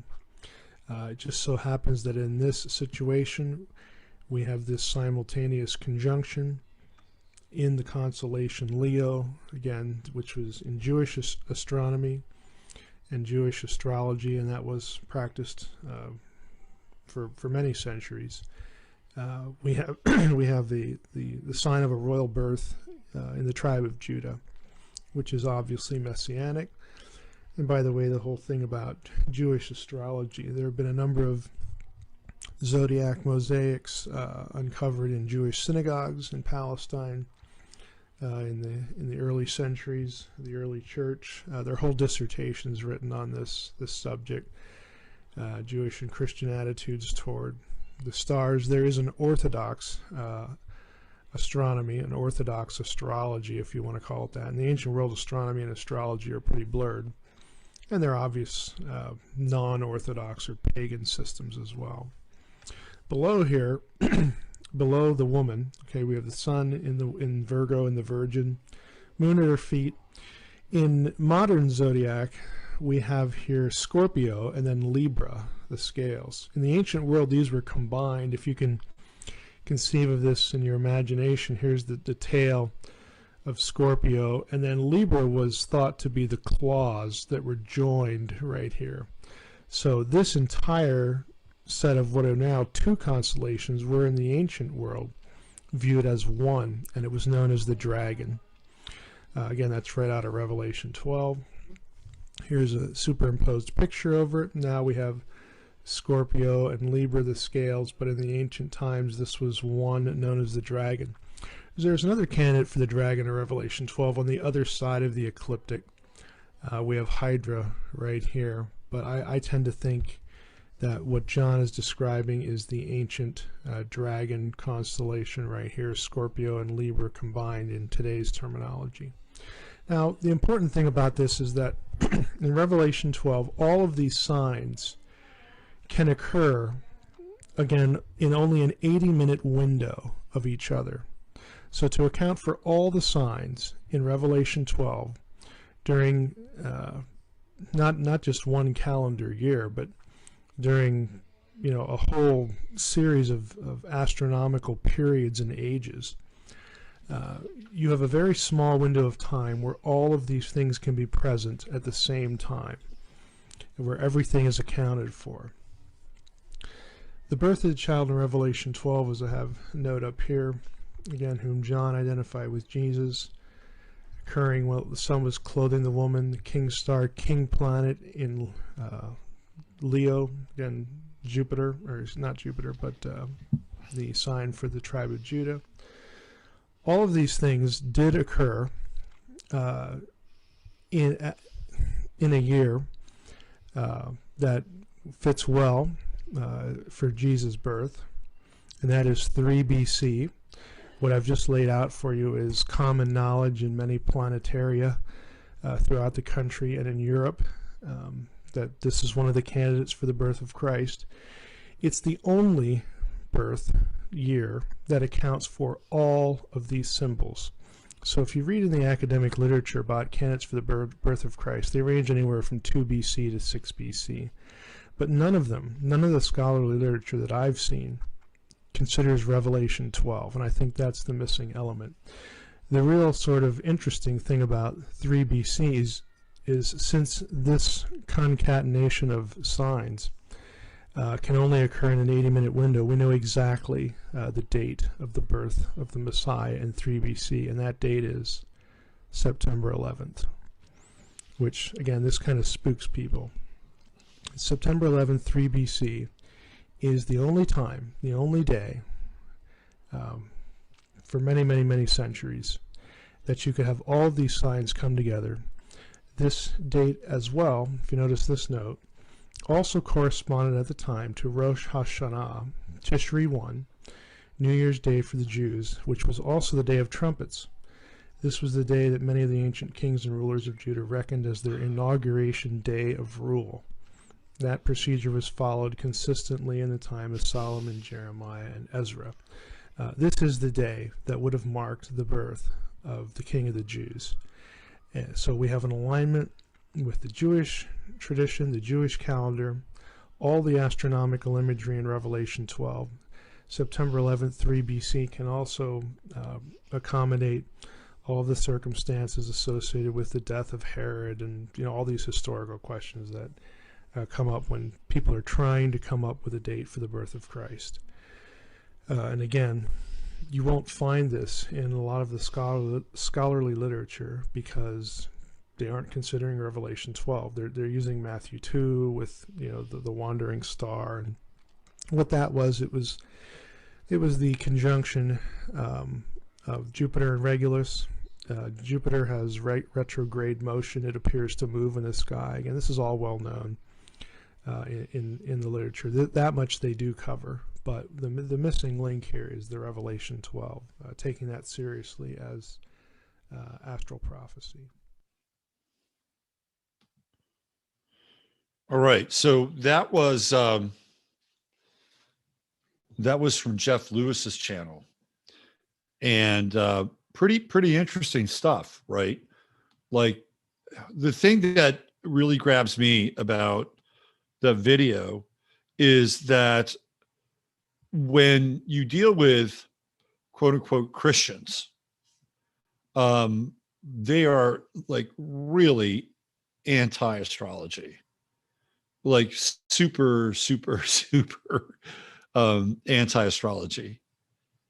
And when you look at something like that coming from a Christian perspective, where they're actually looking at scripture and things like Revelation and putting the dragon at the feet of the Virgin, all of a sudden it takes off.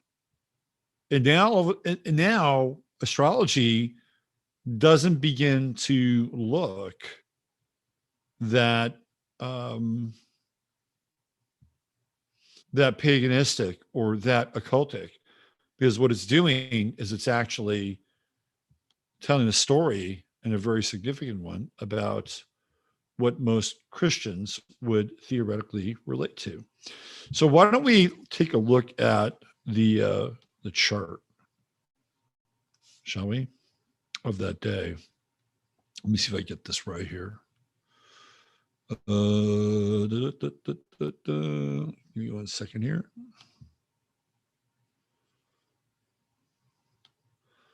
So we're going to get into the Gregorian calendar and look at the Placidus version, and then maybe we'll flip this into the sidereal version of what they're talking about here. So let's see.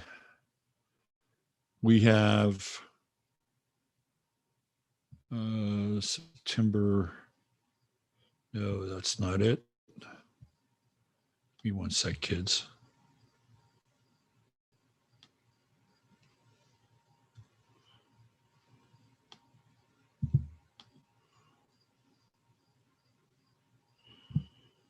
Okay.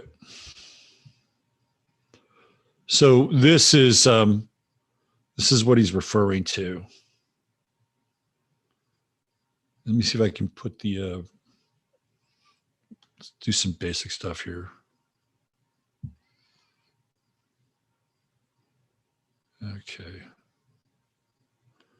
Here we go. I was having some issues earlier tonight with astro.com. So this is the chart that is being referred to in that video, where you can actually see the conjunction between Jupiter and Regulus, right? And now here is the sun on that day in Virgo. Now, I arbitrarily put 7 p.m. If we wanted to, and wanted to come up with a later time, would there be a star that would be more visible in the sky? Well, it would probably be Jupiter, especially if it's conjunct Regulus. So why don't we tweak that time a little bit, and let's see if we can get Jupiter. Now, I think if we get Jupiter on the midheaven, we're going to have to get right around midday, if I'm not mistaken. let's throw that out there anyway. Let's go midday. Let's get noon. We'll show you how this works. All right, so there's the sun on the midheaven. So Jupiter would be probably around a little bit later, about 1 p.m. Why don't we do that? Let's edit the chart. Did you guys dig Chris? That was great, wasn't it? It was a great presentation. Thought it was really apropos to have him on tonight. And we got to go in the other direction. My bad. So let's go 11 a.m.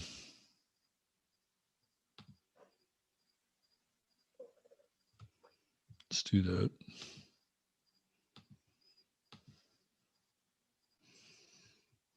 There we go. Oh, this is where, okay.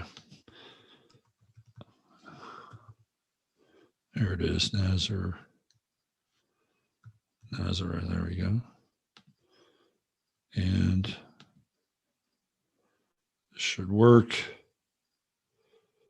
Not quite there. Not quite there. Where do we want to put Jesus' son? Let's do daytime. Well, but he was, so the birth, like so he was already born, and the three wise men came and followed this bright star in the sky. Why don't we keep this just for the sake of being able to like follow along with things here. So you can see Jupiter and Regulus. This is exactly what's being talked about. And here, the moon is at the bottom, right? So it's basically a new moon in Libra, or the end of a new moon, and just getting ready to phase out of that new moon and go into Scorpio. So the moon is at the bottom of the feet, right, of Virgo, and then Jupiter, which is in Regulus, is at the crown. So this is exactly what they're talking about. Now, from an astrological perspective, this chart is quite interesting because we have a Sun-Pluto conjunction, and Pluto being in Virgo, right? So we have service and the individual who is a transformer, right? A transformer of culture, a transformer of ideas, a transformer of spirit, flesh and spirit, right? We're here like part of this story. And this is a very powerful conjunction. There are people that were born in the 1960s that had a Sun-Pluto conjunction in Virgo. So that's not uncommon. Jupiter, I don't believe, was in Leo at that time. But here we go. We have Jupiter conjunct Regulus. And then we begin to see some of these other patterns fall out, right? So here, which this is quite interesting, because we have the true node in Aquarius, and we also have Juno also in Aquarius, which is the birth of something new, right? So this is the birth of, in some ways, it's almost like the birth of the Aquarian age, the true Aquarian age. And this is a movement away from this idea of earthly kings with the south node of the moon in the sign of Leo, and a movement towards like a greater constellation or fellowship or brotherhood, right? In Aquarius, and the birth of something new. This is really fascinating stuff. So this is also kind of interesting here. If we put Scorpio on the ascendant and we put Ceres there, Ceres represents the shepherd, right? Ceres is the nurturer, but I also see Ceres as the shepherd's staff, which is shepherding the transformation of lives. And even with Neptune, I kind of like this time, actually. Even with Neptune in the 12th house, it's very Piscean. Neptune is at home. And what's interesting about this is that you have, in terms of outer planets, you have two of the three major outer planets in the signs that they were in during the 1960s. You have Pluto in Virgo, you have Neptune in Scorpio. And when you look at that time during the 1960s, it is incredibly profound, right? There is this sense that something new is being born. But again, when you look at the 60s, there's also, and Christopher and I talked about this idea of like what was happening with MK Ultra or what was happening with programs.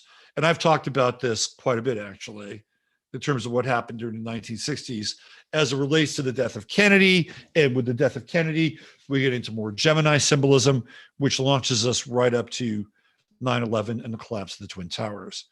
So we can see this here. We can see these really interesting alignments. And then we have this grand trine, right? And even though under the sign of Virgo, the idea here is to serve, right? There's also the elements of being a builder with Saturn, with Mars, Mars trining Mercury, Mars trining the sun, right? We have this wonderful grand trine here. And even Mars-Pluto trine, which is intensely regenerative and maybe even evocative of rising or being able to resurrect people from the dead, right? Now, keep in mind, Pluto was not in the sky during this time. If we just looked at the chart, we wouldn't see Neptune, we wouldn't see Pluto, we wouldn't see Uranus in the night sky or in the sky based on what the ancients knew about planets. But here, we're able to kind of backfill some of this, and we're able to add planets in or signs related to planets that weren't around at that time. Or if they were around, they certainly weren't common knowledge. And then, of course, we have Uranus here in Pisces, which is opposing the sun and opposing Pluto. And we get into the symbolism of the Piscean age and this kind of radical shift that is taking place here, right? And the radical shift goes from the age of Aries to the age of Pisces. And what is he creating? He's created a new brotherhood. He's created a new, for all intents and purposes, a new fellowship in the sign of Aquarius. I think this is really interesting. So if you were to take exactly what was being said in that video and you were able to transpose it onto this chart, and we'll just keep this at a relatively powerful time, right? Positive time, that this would be indicative of that chart.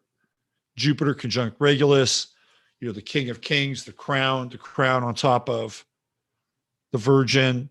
We have the moon at the foot, and then down here, just like he was saying, is Scorpio, and Neptune in Scorpio. This is a great chart too, by the way.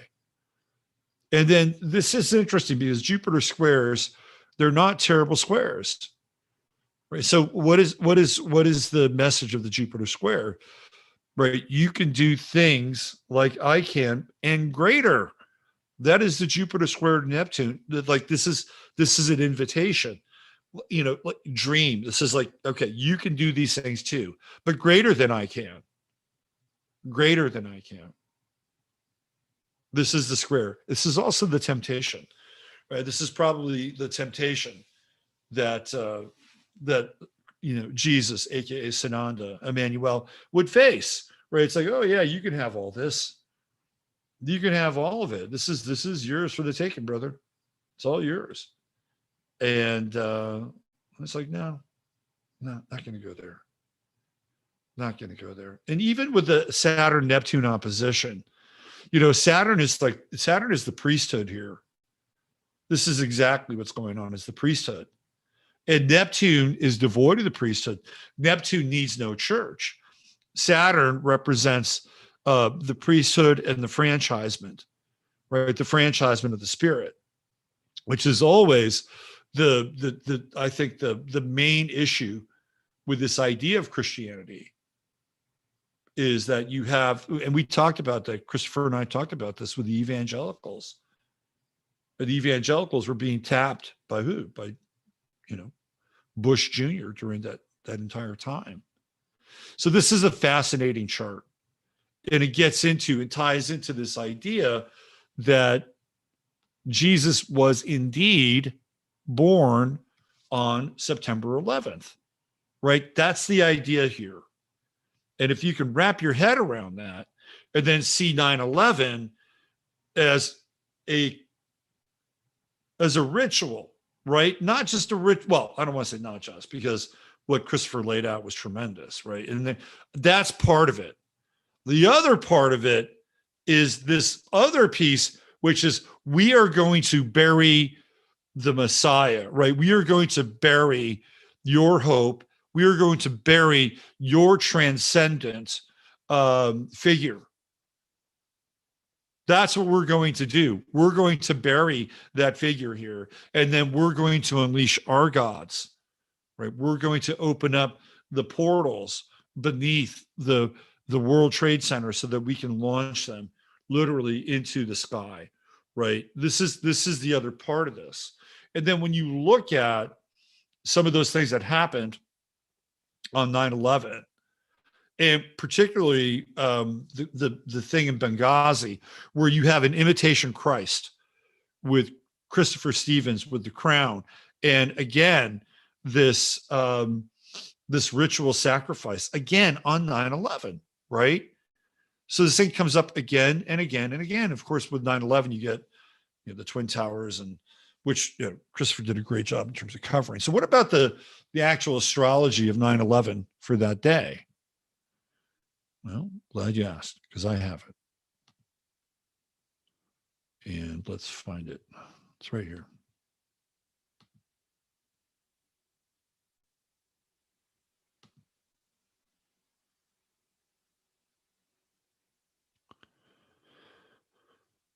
So the sun was at the exact same degree, 18 degrees, where it was on the day, theoretically, 3 BC, right? When Jesus was birthed into this world, right? The virgin birth. So this is the Placidus time, 9/11, 2001. And what you really want to pay attention to is Saturn and the moon, right? Saturn and the moon. So Saturn is in Gemini. That's what we have. We have Saturn in Gemini. See if I can do this. There we go. Saturn in Gemini. And of course, Gemini being the Twin Towers, right? And Saturn being the law. Like the new, this would also be the thing that would compress, right? Because Saturn compresses. This is what Saturn does. Saturn compresses. Saturn compresses, and Saturn represents time. So the time of this duality on this day has come to an end. The clock has ticked, and at 8:48 a.m., right there, Tuesday morning, on the 11th of September, time is up. Now, we run into another version of that with Saturn and Pluto in Capricorn in what year? Yep, that's 2020. So that would be 19 years after the fact, right? 2001, 19. So, but this is, time is up here for this idea of duality. And that out of this duality, something new is going to emerge. And even the moon here at 28 degrees, also in the sign of Gemini.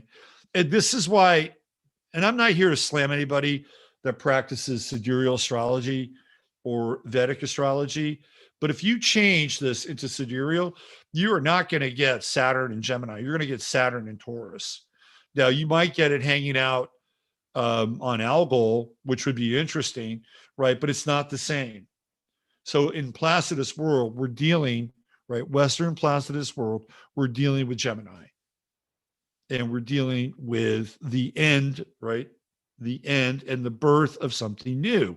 So we have the true node just moving into Cancer. Well, where else did we see that true node? Right around that sign, right around that degree. Where else did we see that? We saw that in the days of COVID, towards the end of the true node in Cancer, just before it's about to go into Gemini, COVID hits. And I remember this. I remember that the NFL draft was happening right around this degree, right around this degree. And it was happening in, when is the NFL draft? Right around April of 2020, right around this degree. People were at home, right? They were closed in, locked in, all that Cancerian stuff. Well, here it is again, right? We see this again. We see the same symbol or the same degree of the true node in Cancer right around this time. So when we have the true node here and we have the moon here in Gemini, what does it represent? Well, it represents part of this continuum where Gemini is ending and Cancer is the sign of the mother. So this event is giving birth to something new. Something new. And it's born out of what's happening with Saturn, right? And what do we see with Saturn? We see a Saturn-Pluto opposition. So we see a destruction here with Pluto in the opposition mode. And Pluto is in Sagittarius. And so what do we see coming out of that? The invocation of a holy war with Islam. This is what happens after 9/11. It's the invocation of a holy war with Islam. So they need more sacrifices. So you have two groups that are engaged in a holy war that are out of three that are part of the Abrahamic religions. One group is missing.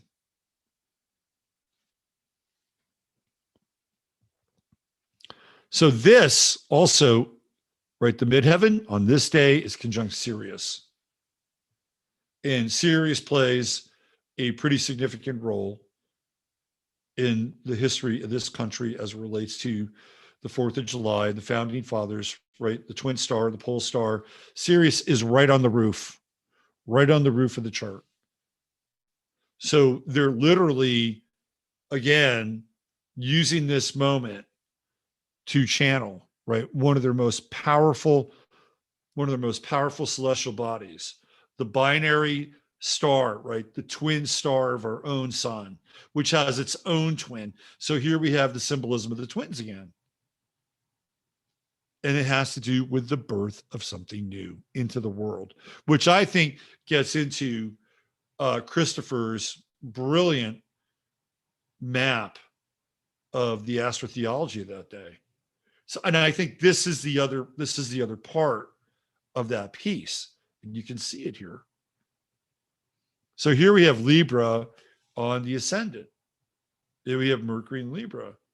So when we have Mercury in this square with Jupiter, on that day, we have fabrication. We have fabrication of facts and fabrication of truth. Everything becomes bigger. And we don't really know exactly what is true or real because everything is conflated. It's all conflated, right? What's interesting too, also as well, is we're at 21 Uranus in Aquarius during this time. Well, shortly after this, by 2003, Uranus will move into Pisces. That would be the final piece, by the way, the final piece of the astrology of Jesus, right? Because that was the one piece we didn't see was Uranus and Pisces. We saw Neptune in Scorpio, which was around during the 1960s. We saw Pluto and Virgo also around during the 1960s. Uranus and Pisces comes into play. Really, what year? Well, it really comes into play in 2011. That's when Uranus moves into Pisces. So it's going to be 10 years later. My bad on that. So 2011, Uranus moves into Pisces, which then moves into that original position of the chart of Jesus. And what do they initiate that with? Fukushima.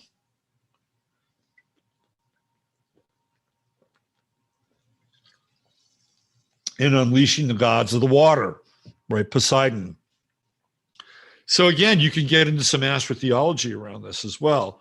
But this chart really sums it up as well. And we have Mars. I've talked about this before, with Mars in just moving into Capricorn that day, in conjuncting the South Node. This is war. This goes right. I wish Christopher could have stuck around a little bit. Maybe he'll be able to watch this on the back end. So this is the war aspect that he's talking about. Right now, we've got Mars being engaged with the South Node, and the rustling, right, of old conflicts that just don't. It starts with this idea of Christians versus Muslims. Like, it all starts here, but all the old grudges, right? They're all part of this. I mean, and look what they've done with things like systemic racism and critical race theory, and everything ending in this idea that being white is the it's the kryptonite, right? Whiteness is the kryptonite of the planet. And so when we see Mars here, right, it's the resurrection of these old grudges or these old wars, right? It's playing on the wounds that have been in the past. It's all part of this. Like, this chart became emblematic of what was to come. And clearly, with Pluto in opposition with Saturn, it's part of this destruction, right? The destruction of this duality that comes into play with all of this. And even with the sun, right? The sun is being, again, if we look at the sun as it relates to this is Jesus's birthday, 9/11. What are they doing? We got a sun square to Pluto and a sun square to Saturn. It's literally putting the sun in chains. And think of this chart as us and what's happened since then, right? The Sun-Saturn square, and this idea that humanity is Virgoan, right? Because this would be the spirit. Pisces is the spirit, and Virgo is the flesh. It's the body of that axis. And where is it here? Well, it's trapped. It's trapped between Saturn and Pluto.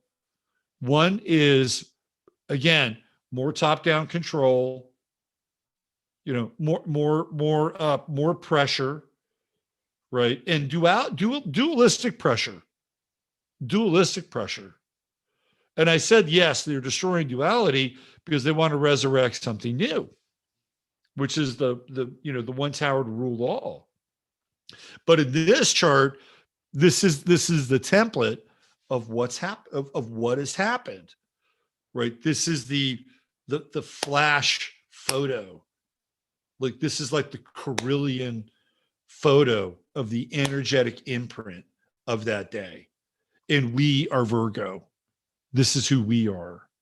And this is where we're getting hammered on this T-square, right? And in this chart, there's very little relief for the sun.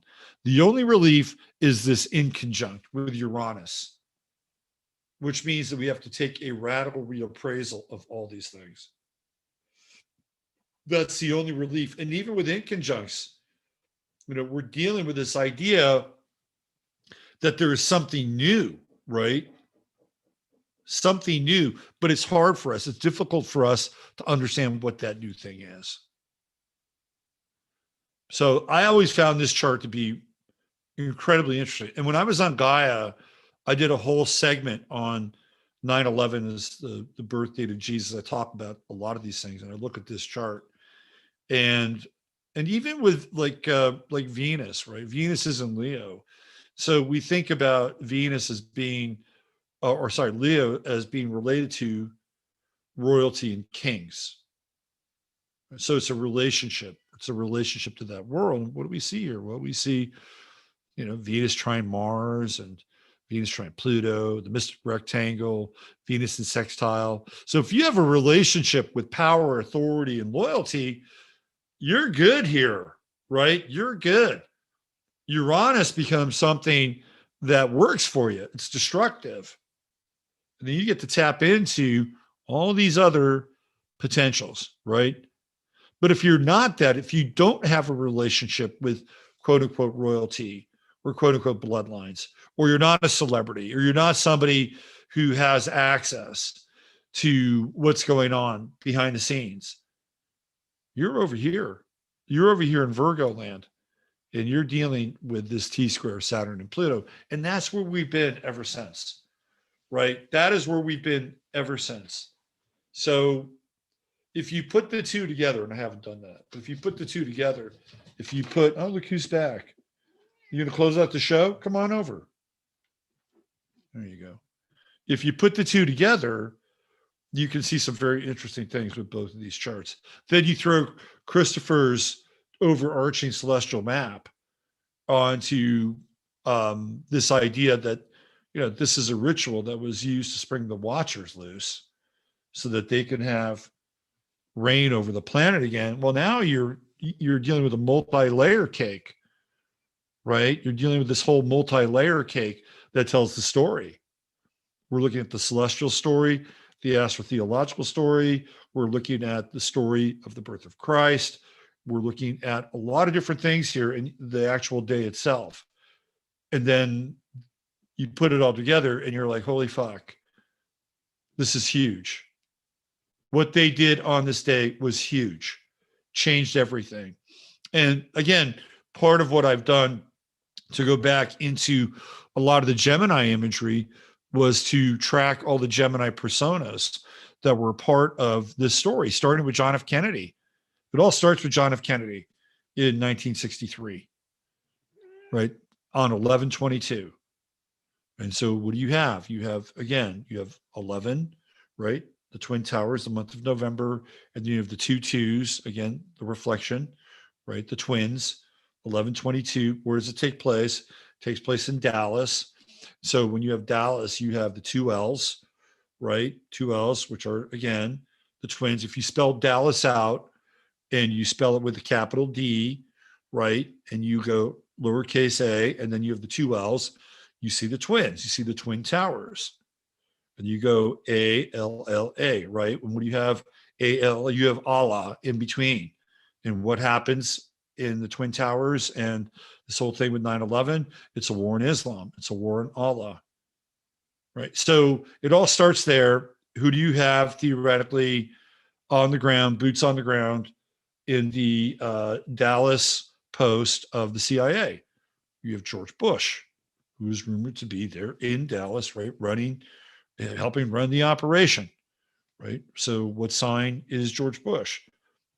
George H.W. Bush, he's a Gemini. What sign is Kennedy? He's a Gemini. And so everything that happens from that point forward, that is another ritual. It's another ritual. It takes place at Dealey Plaza. Dealey was, he was a Freemason, and he was the publisher, I believe, of the Dallas Star. And he's one of the guys that is instrumental in helping kickstart the Schofield Bible, which has its roots with Freemasonry. So it starts there, right? And then what happens is through, and you can believe anything you want about Kennedy being dead or not being dead. It doesn't really matter, right? There's a whole kind of cult that Kennedy didn't die. But it doesn't matter to Americans. He died, right? It was the end of Camelot. So we're talking about the fall, right? And everybody goes through this massive trauma, huge trauma. Like that is the first major televised traumatic event that affects all Americans. And then, of course, we have the stage shooting of Jack Ruby, who has 2 names. Right, his real name is Jacob Rubenstein, but he goes by the name of Jack Ruby. So that evokes more Gemini imagery, right? So we have that. Then we go into the miasma of what happens afterwards. Now, if you go back again and you look at the chart of Jesus, right, on that day, September 11th, in the 3rd year BC, right? We're playing with this time scale. You go back and you look at that chart, and you see Neptune and Scorpio and Pluto and Virgo. What do you think the 60s were about? The 60s were about the return of Christ. That's what the 60s were about. And if you look at the energy of the 60s, no matter what you think of the 60s, no matter what you think of boomers, in a lot of ways, it was really fucking magical. It was magical. I was there. I was 6, 7 years old, 1966, 1967. We lived a stone's throw away from San Francisco, which is the epicenter of the summer of love. And as a kid, what did I feel? I fucking felt magic. It was in the air. I hated hippies, but I could feel something. And I've talked about this before. The air was different. There was something about the time that was, it had nothing to do with the programming. The programming was piggybacking on top of the energy. That's what was happening. So you had this incredible energy, and you had all of these magicians and warlocks and devils, right? Hijacking the energy and then turning it into something very, very different. And this happens after the death of Kennedy. It's very specific, very specific. And who's the one that initiates it all? It's Lyndon Johnson. And what sign is he? He's a Virgo, right? So you have this Virgo who, in a lot of ways, is an imitation of Christ, Christ being a Virgo, who initiates the United States into this dark wave, this dark baptism. And then even when you have things like the Great Society and the War on Poverty, these are all ideas that are born out of this, this concept of compassion and empathy and the love of our brothers and sisters, to bring them and raise them up out of poverty, which to this day is an anathema and is leading to the things that we talked about towards the end with Christopher, and empathizing with, this idea that these transhumanist idols, which is really what's taking place with like the trans culture, is they are transhumanist idols. I mean, they're doing their best to sculpt and create the new human in their own image, right? Which is why there's so much energy behind it. Well, it all starts in the 1960s, and you have people who are okay with it because their idea of empathy and compassion is born out of this misguided precept that this is what Christians would do. It's just love, love is love, right? This is the hijacking of that. And it all starts in the 60s with the Great Society and Lyndon Johnson and the welfare state. Oh, it's going to be great. Oh, it's going to be great. We're going to end poverty. We're going to end poverty and we're going to end inequality. And did that really fucking happen? No, it made it fucking worse, right? But this is why I think it's really important to understand what happened during the 1960s, because when Kennedy was alive, right, regardless of what you think of him, and clearly an imperfect being, the energy was set up to do something very different. Just go back, look at what was happening -3 BC. And we're playing with that time scale. We're playing with those symbols, Neptune, Scorpio, Pluto, and Virgo, the same outer planets that were there in the midst of the 1960s. And it gets hijacked. And what happens? We're off and we're running into the sort of the dark version of that, right? We're running into Altamont. We're running into the Manson family. We're running into this inverted version of really theoretically what could have taken place, right? And so we're on this timeline. We're cruising on this timeline, but then something begins to happen and shift in the 1990s. Something happens and shifts in the 90s, and it's really towards the end of the 90s. And I remember, again, see, the 90s are the 60s that are inverted. The 90s are the 60s inverted. So there's a lot of darkness with the 90s too. But when you kind of go out to 97, 98, 99, those are 3 really interesting years because the internet is taking off. And now all of a sudden, people are connecting. They're connecting in a very unique way. and these ideas of like sharing music and sharing video, and this. And I used to work for Mondo 2000 magazine, which was at the absolute bleeding edge of these ideas. Some of which were interesting, some of which were a little eccentric and maybe self-indulgent at times. But it was almost as if Mondo 2000 was like the Dead Sea Scrolls for that period of time. And I remember there was a guy that I became really good friends with, and he actually moved from the Midwest. I think he was living in either Indiana or Ohio. And he moved from, or he was living in Florida. I remember that. He was living in Florida. And he moved from Florida to California because he caught the buzz of what was happening in the Bay Area specifically. And it was Mondo 2000 that was the carrier wave. It was the carrier frequency. And he was a Pisces. He was a great guy. I loved him. His name is Pete. And so he came to that area specifically to be a part of what was happening. And I can tell you without a shadow of a doubt that there were things that were happening during that time. 97, 98, 99. It was a total buzz. You had this convergence of the cyber technology, right, that was coming together. Like things were starting to happen. And then you had people who were coming out of this more psychedelic kind of community, right? They were all sort of kind of merging together. And it was kind of like this new version of the 60s. And even people like Timothy Leary were being resurrected during that time, right? In fact, Tim Leary dies in 96, right? It's like, okay, this is the death of the old guard. So, there's something new here, right? There was something new. And it was a heady time. It was a really heady time. And that led to me working at this company called eMusic. And, it was a very cool thing.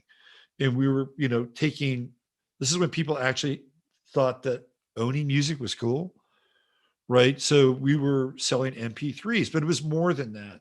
It was the compression of video, and there were some just amazing ideas. So in my estimation, by the time we're reaching like 97, 98, really started with 1996. And at that time, we see, again, this temporal shift of what? Uranus in Aquarius, Neptune in Aquarius, Pluto and Sag. Like all of a sudden, things are getting interesting. They're getting very interesting. And we had that major, I think it was on the birth of one of Michael Jackson's kids, right? There was like that huge stellium in Aquarius, where supposedly Michael Jackson's kid. Something was happening. I'm a witness. Something was happening.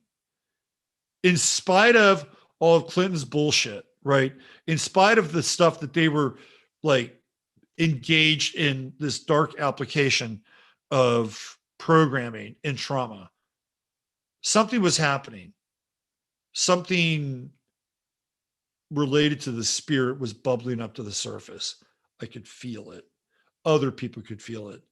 Pete came from Florida to California because he felt it. It was there. It was in the air. And then what happened? Well, we have the whole millennium thing, right? In England, which is weird. And that also included the great millennium wheel, which was the eye, right? It was the clock in the eye. And then we have 9/11. And 9/11, in my estimation, is another attempt to redirect the timeline, because we were headed in a really interesting place. Now, some things had changed, had shifted. They were shutting down, some of the investment opportunities with the internet. Of course, we'll thank Bush for that. But that was in 2000, in April 2000. I'll never forget when that happened. But that was an interesting time, right? The 60s, the 90s were the 60s inverted. And we finally got to this place. It was just like those years, like the summer of love. It was like the back end of the summer of love. 66, 67, 68, 96, 97, 98. 99 is interesting, but it's those 3 years. And especially when the outer planets move, they finally get out of Capricorn, right? Neptune moves out of Capricorn. Uranus moves out of Capricorn. Pluto's in Sagittarius. It's like, I can breathe. Something's in the air and it's good. And then what do? 9/11. 9/11. And they shut it down.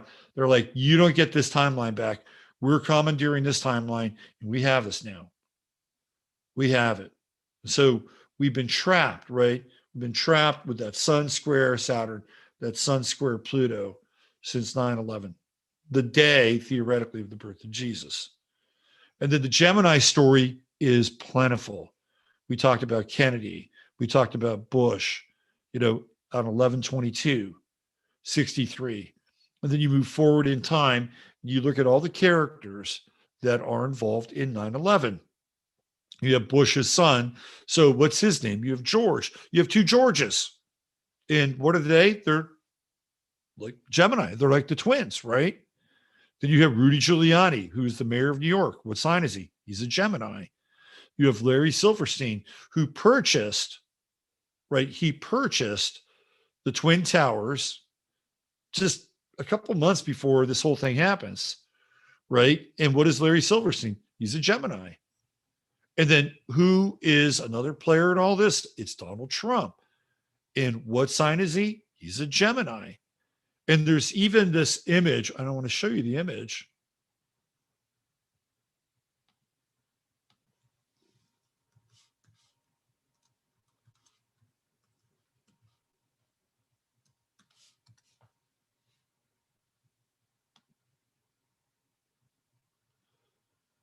So there's an image of Trump and Giuliani, and Giuliani is in drag, right? Let me show you the image here. So Giuliani is in drag.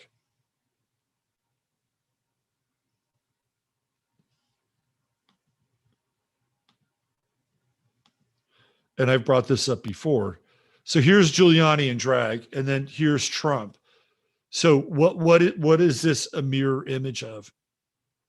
It's a mirror image of Kennedy and Marilyn Monroe, both of whom are Geminis, right? So this is another aspect of all of this.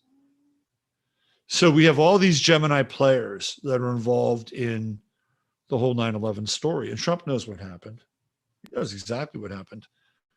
And again, my feeling on Trump is that when he was revving up the engines for this whole thing, I was like, the thing you want to do is you want to connect with the energy. Like, don't get attached to Trump. Don't get attached to him. He's too dualistic, right? He's too dualistic. He's got a Mercury Neptune square. Also Mercury square to Jupiter. You can't really trust what he has to say. And that would be, by the way, for anybody, not just the people that elected him. It's like, you can't trust him. But the energy was there, right? He was tapping into the energy. He was tapping into the zeitgeist. And I was like, ride the wave of the energy. Don't get attached to the dude. Clearly. And his Mars is conjunct Regulus on his ascendant. So, Mars is destructive, right? It's destructive. And so when it's conjunct Regulus, he's a destroyer. That's what Mars does on the ascendant, conjunct Regulus. So it could go either way, because it can destroy kings, it can destroy empires, but it could also destroy tyrants too, right? It's destructive. It doesn't necessarily have a what's the word I'm looking for? It doesn't have like a hold always on what it's going to destroy. But that's clear with this chart. Very clear. Okay. I think we've wrapped a lot of 9/11 here. And I know people want me to talk about the Queen a little bit. And I think I'm going to save that, because we're going to have like 14 days of mourning with the Queen. Trust me, there'll be plenty to talk about. So why don't we just put that on the back burner, because it's 11 o'clock back east. Why don't we put that on the back burner? And then what we'll do is we'll look at the Queen and a bunch of other symbolism, and we'll look at William, because I think this is all about William. And even this whole baldness thing, like when you get into the symbolism of the Antichrist, one of the things that they talk about with the Antichrist is that the Antichrist is supposed to have suffered an injury to the head, which William did when he was younger. But you could even, the way people talk about his lack of hair or his really bad hairline, right? That's it. They talk about it almost as if it's a defect, right? And even Christopher brought that up tonight. So his baldness, in addition to the head injury he suffered as a youth, certainly could qualify him as a candidate for the Antichrist. This is going to be his time. It is not Charles's time, even though Charles will sit on the throne. He'll sit on the throne for a limited period of time. I believe that by the winter solstice, either before or around the winter solstice, William will take the throne, because he's born on the summer solstice, and things happen on the winter solstice. You look over the course of the last 5 to 6 years, we'll cover that next week, all the events that have happened on the winter solstice.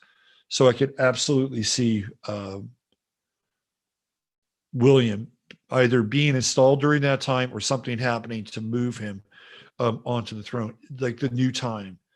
Saturn, again, is the new time, or version of the new time. All right.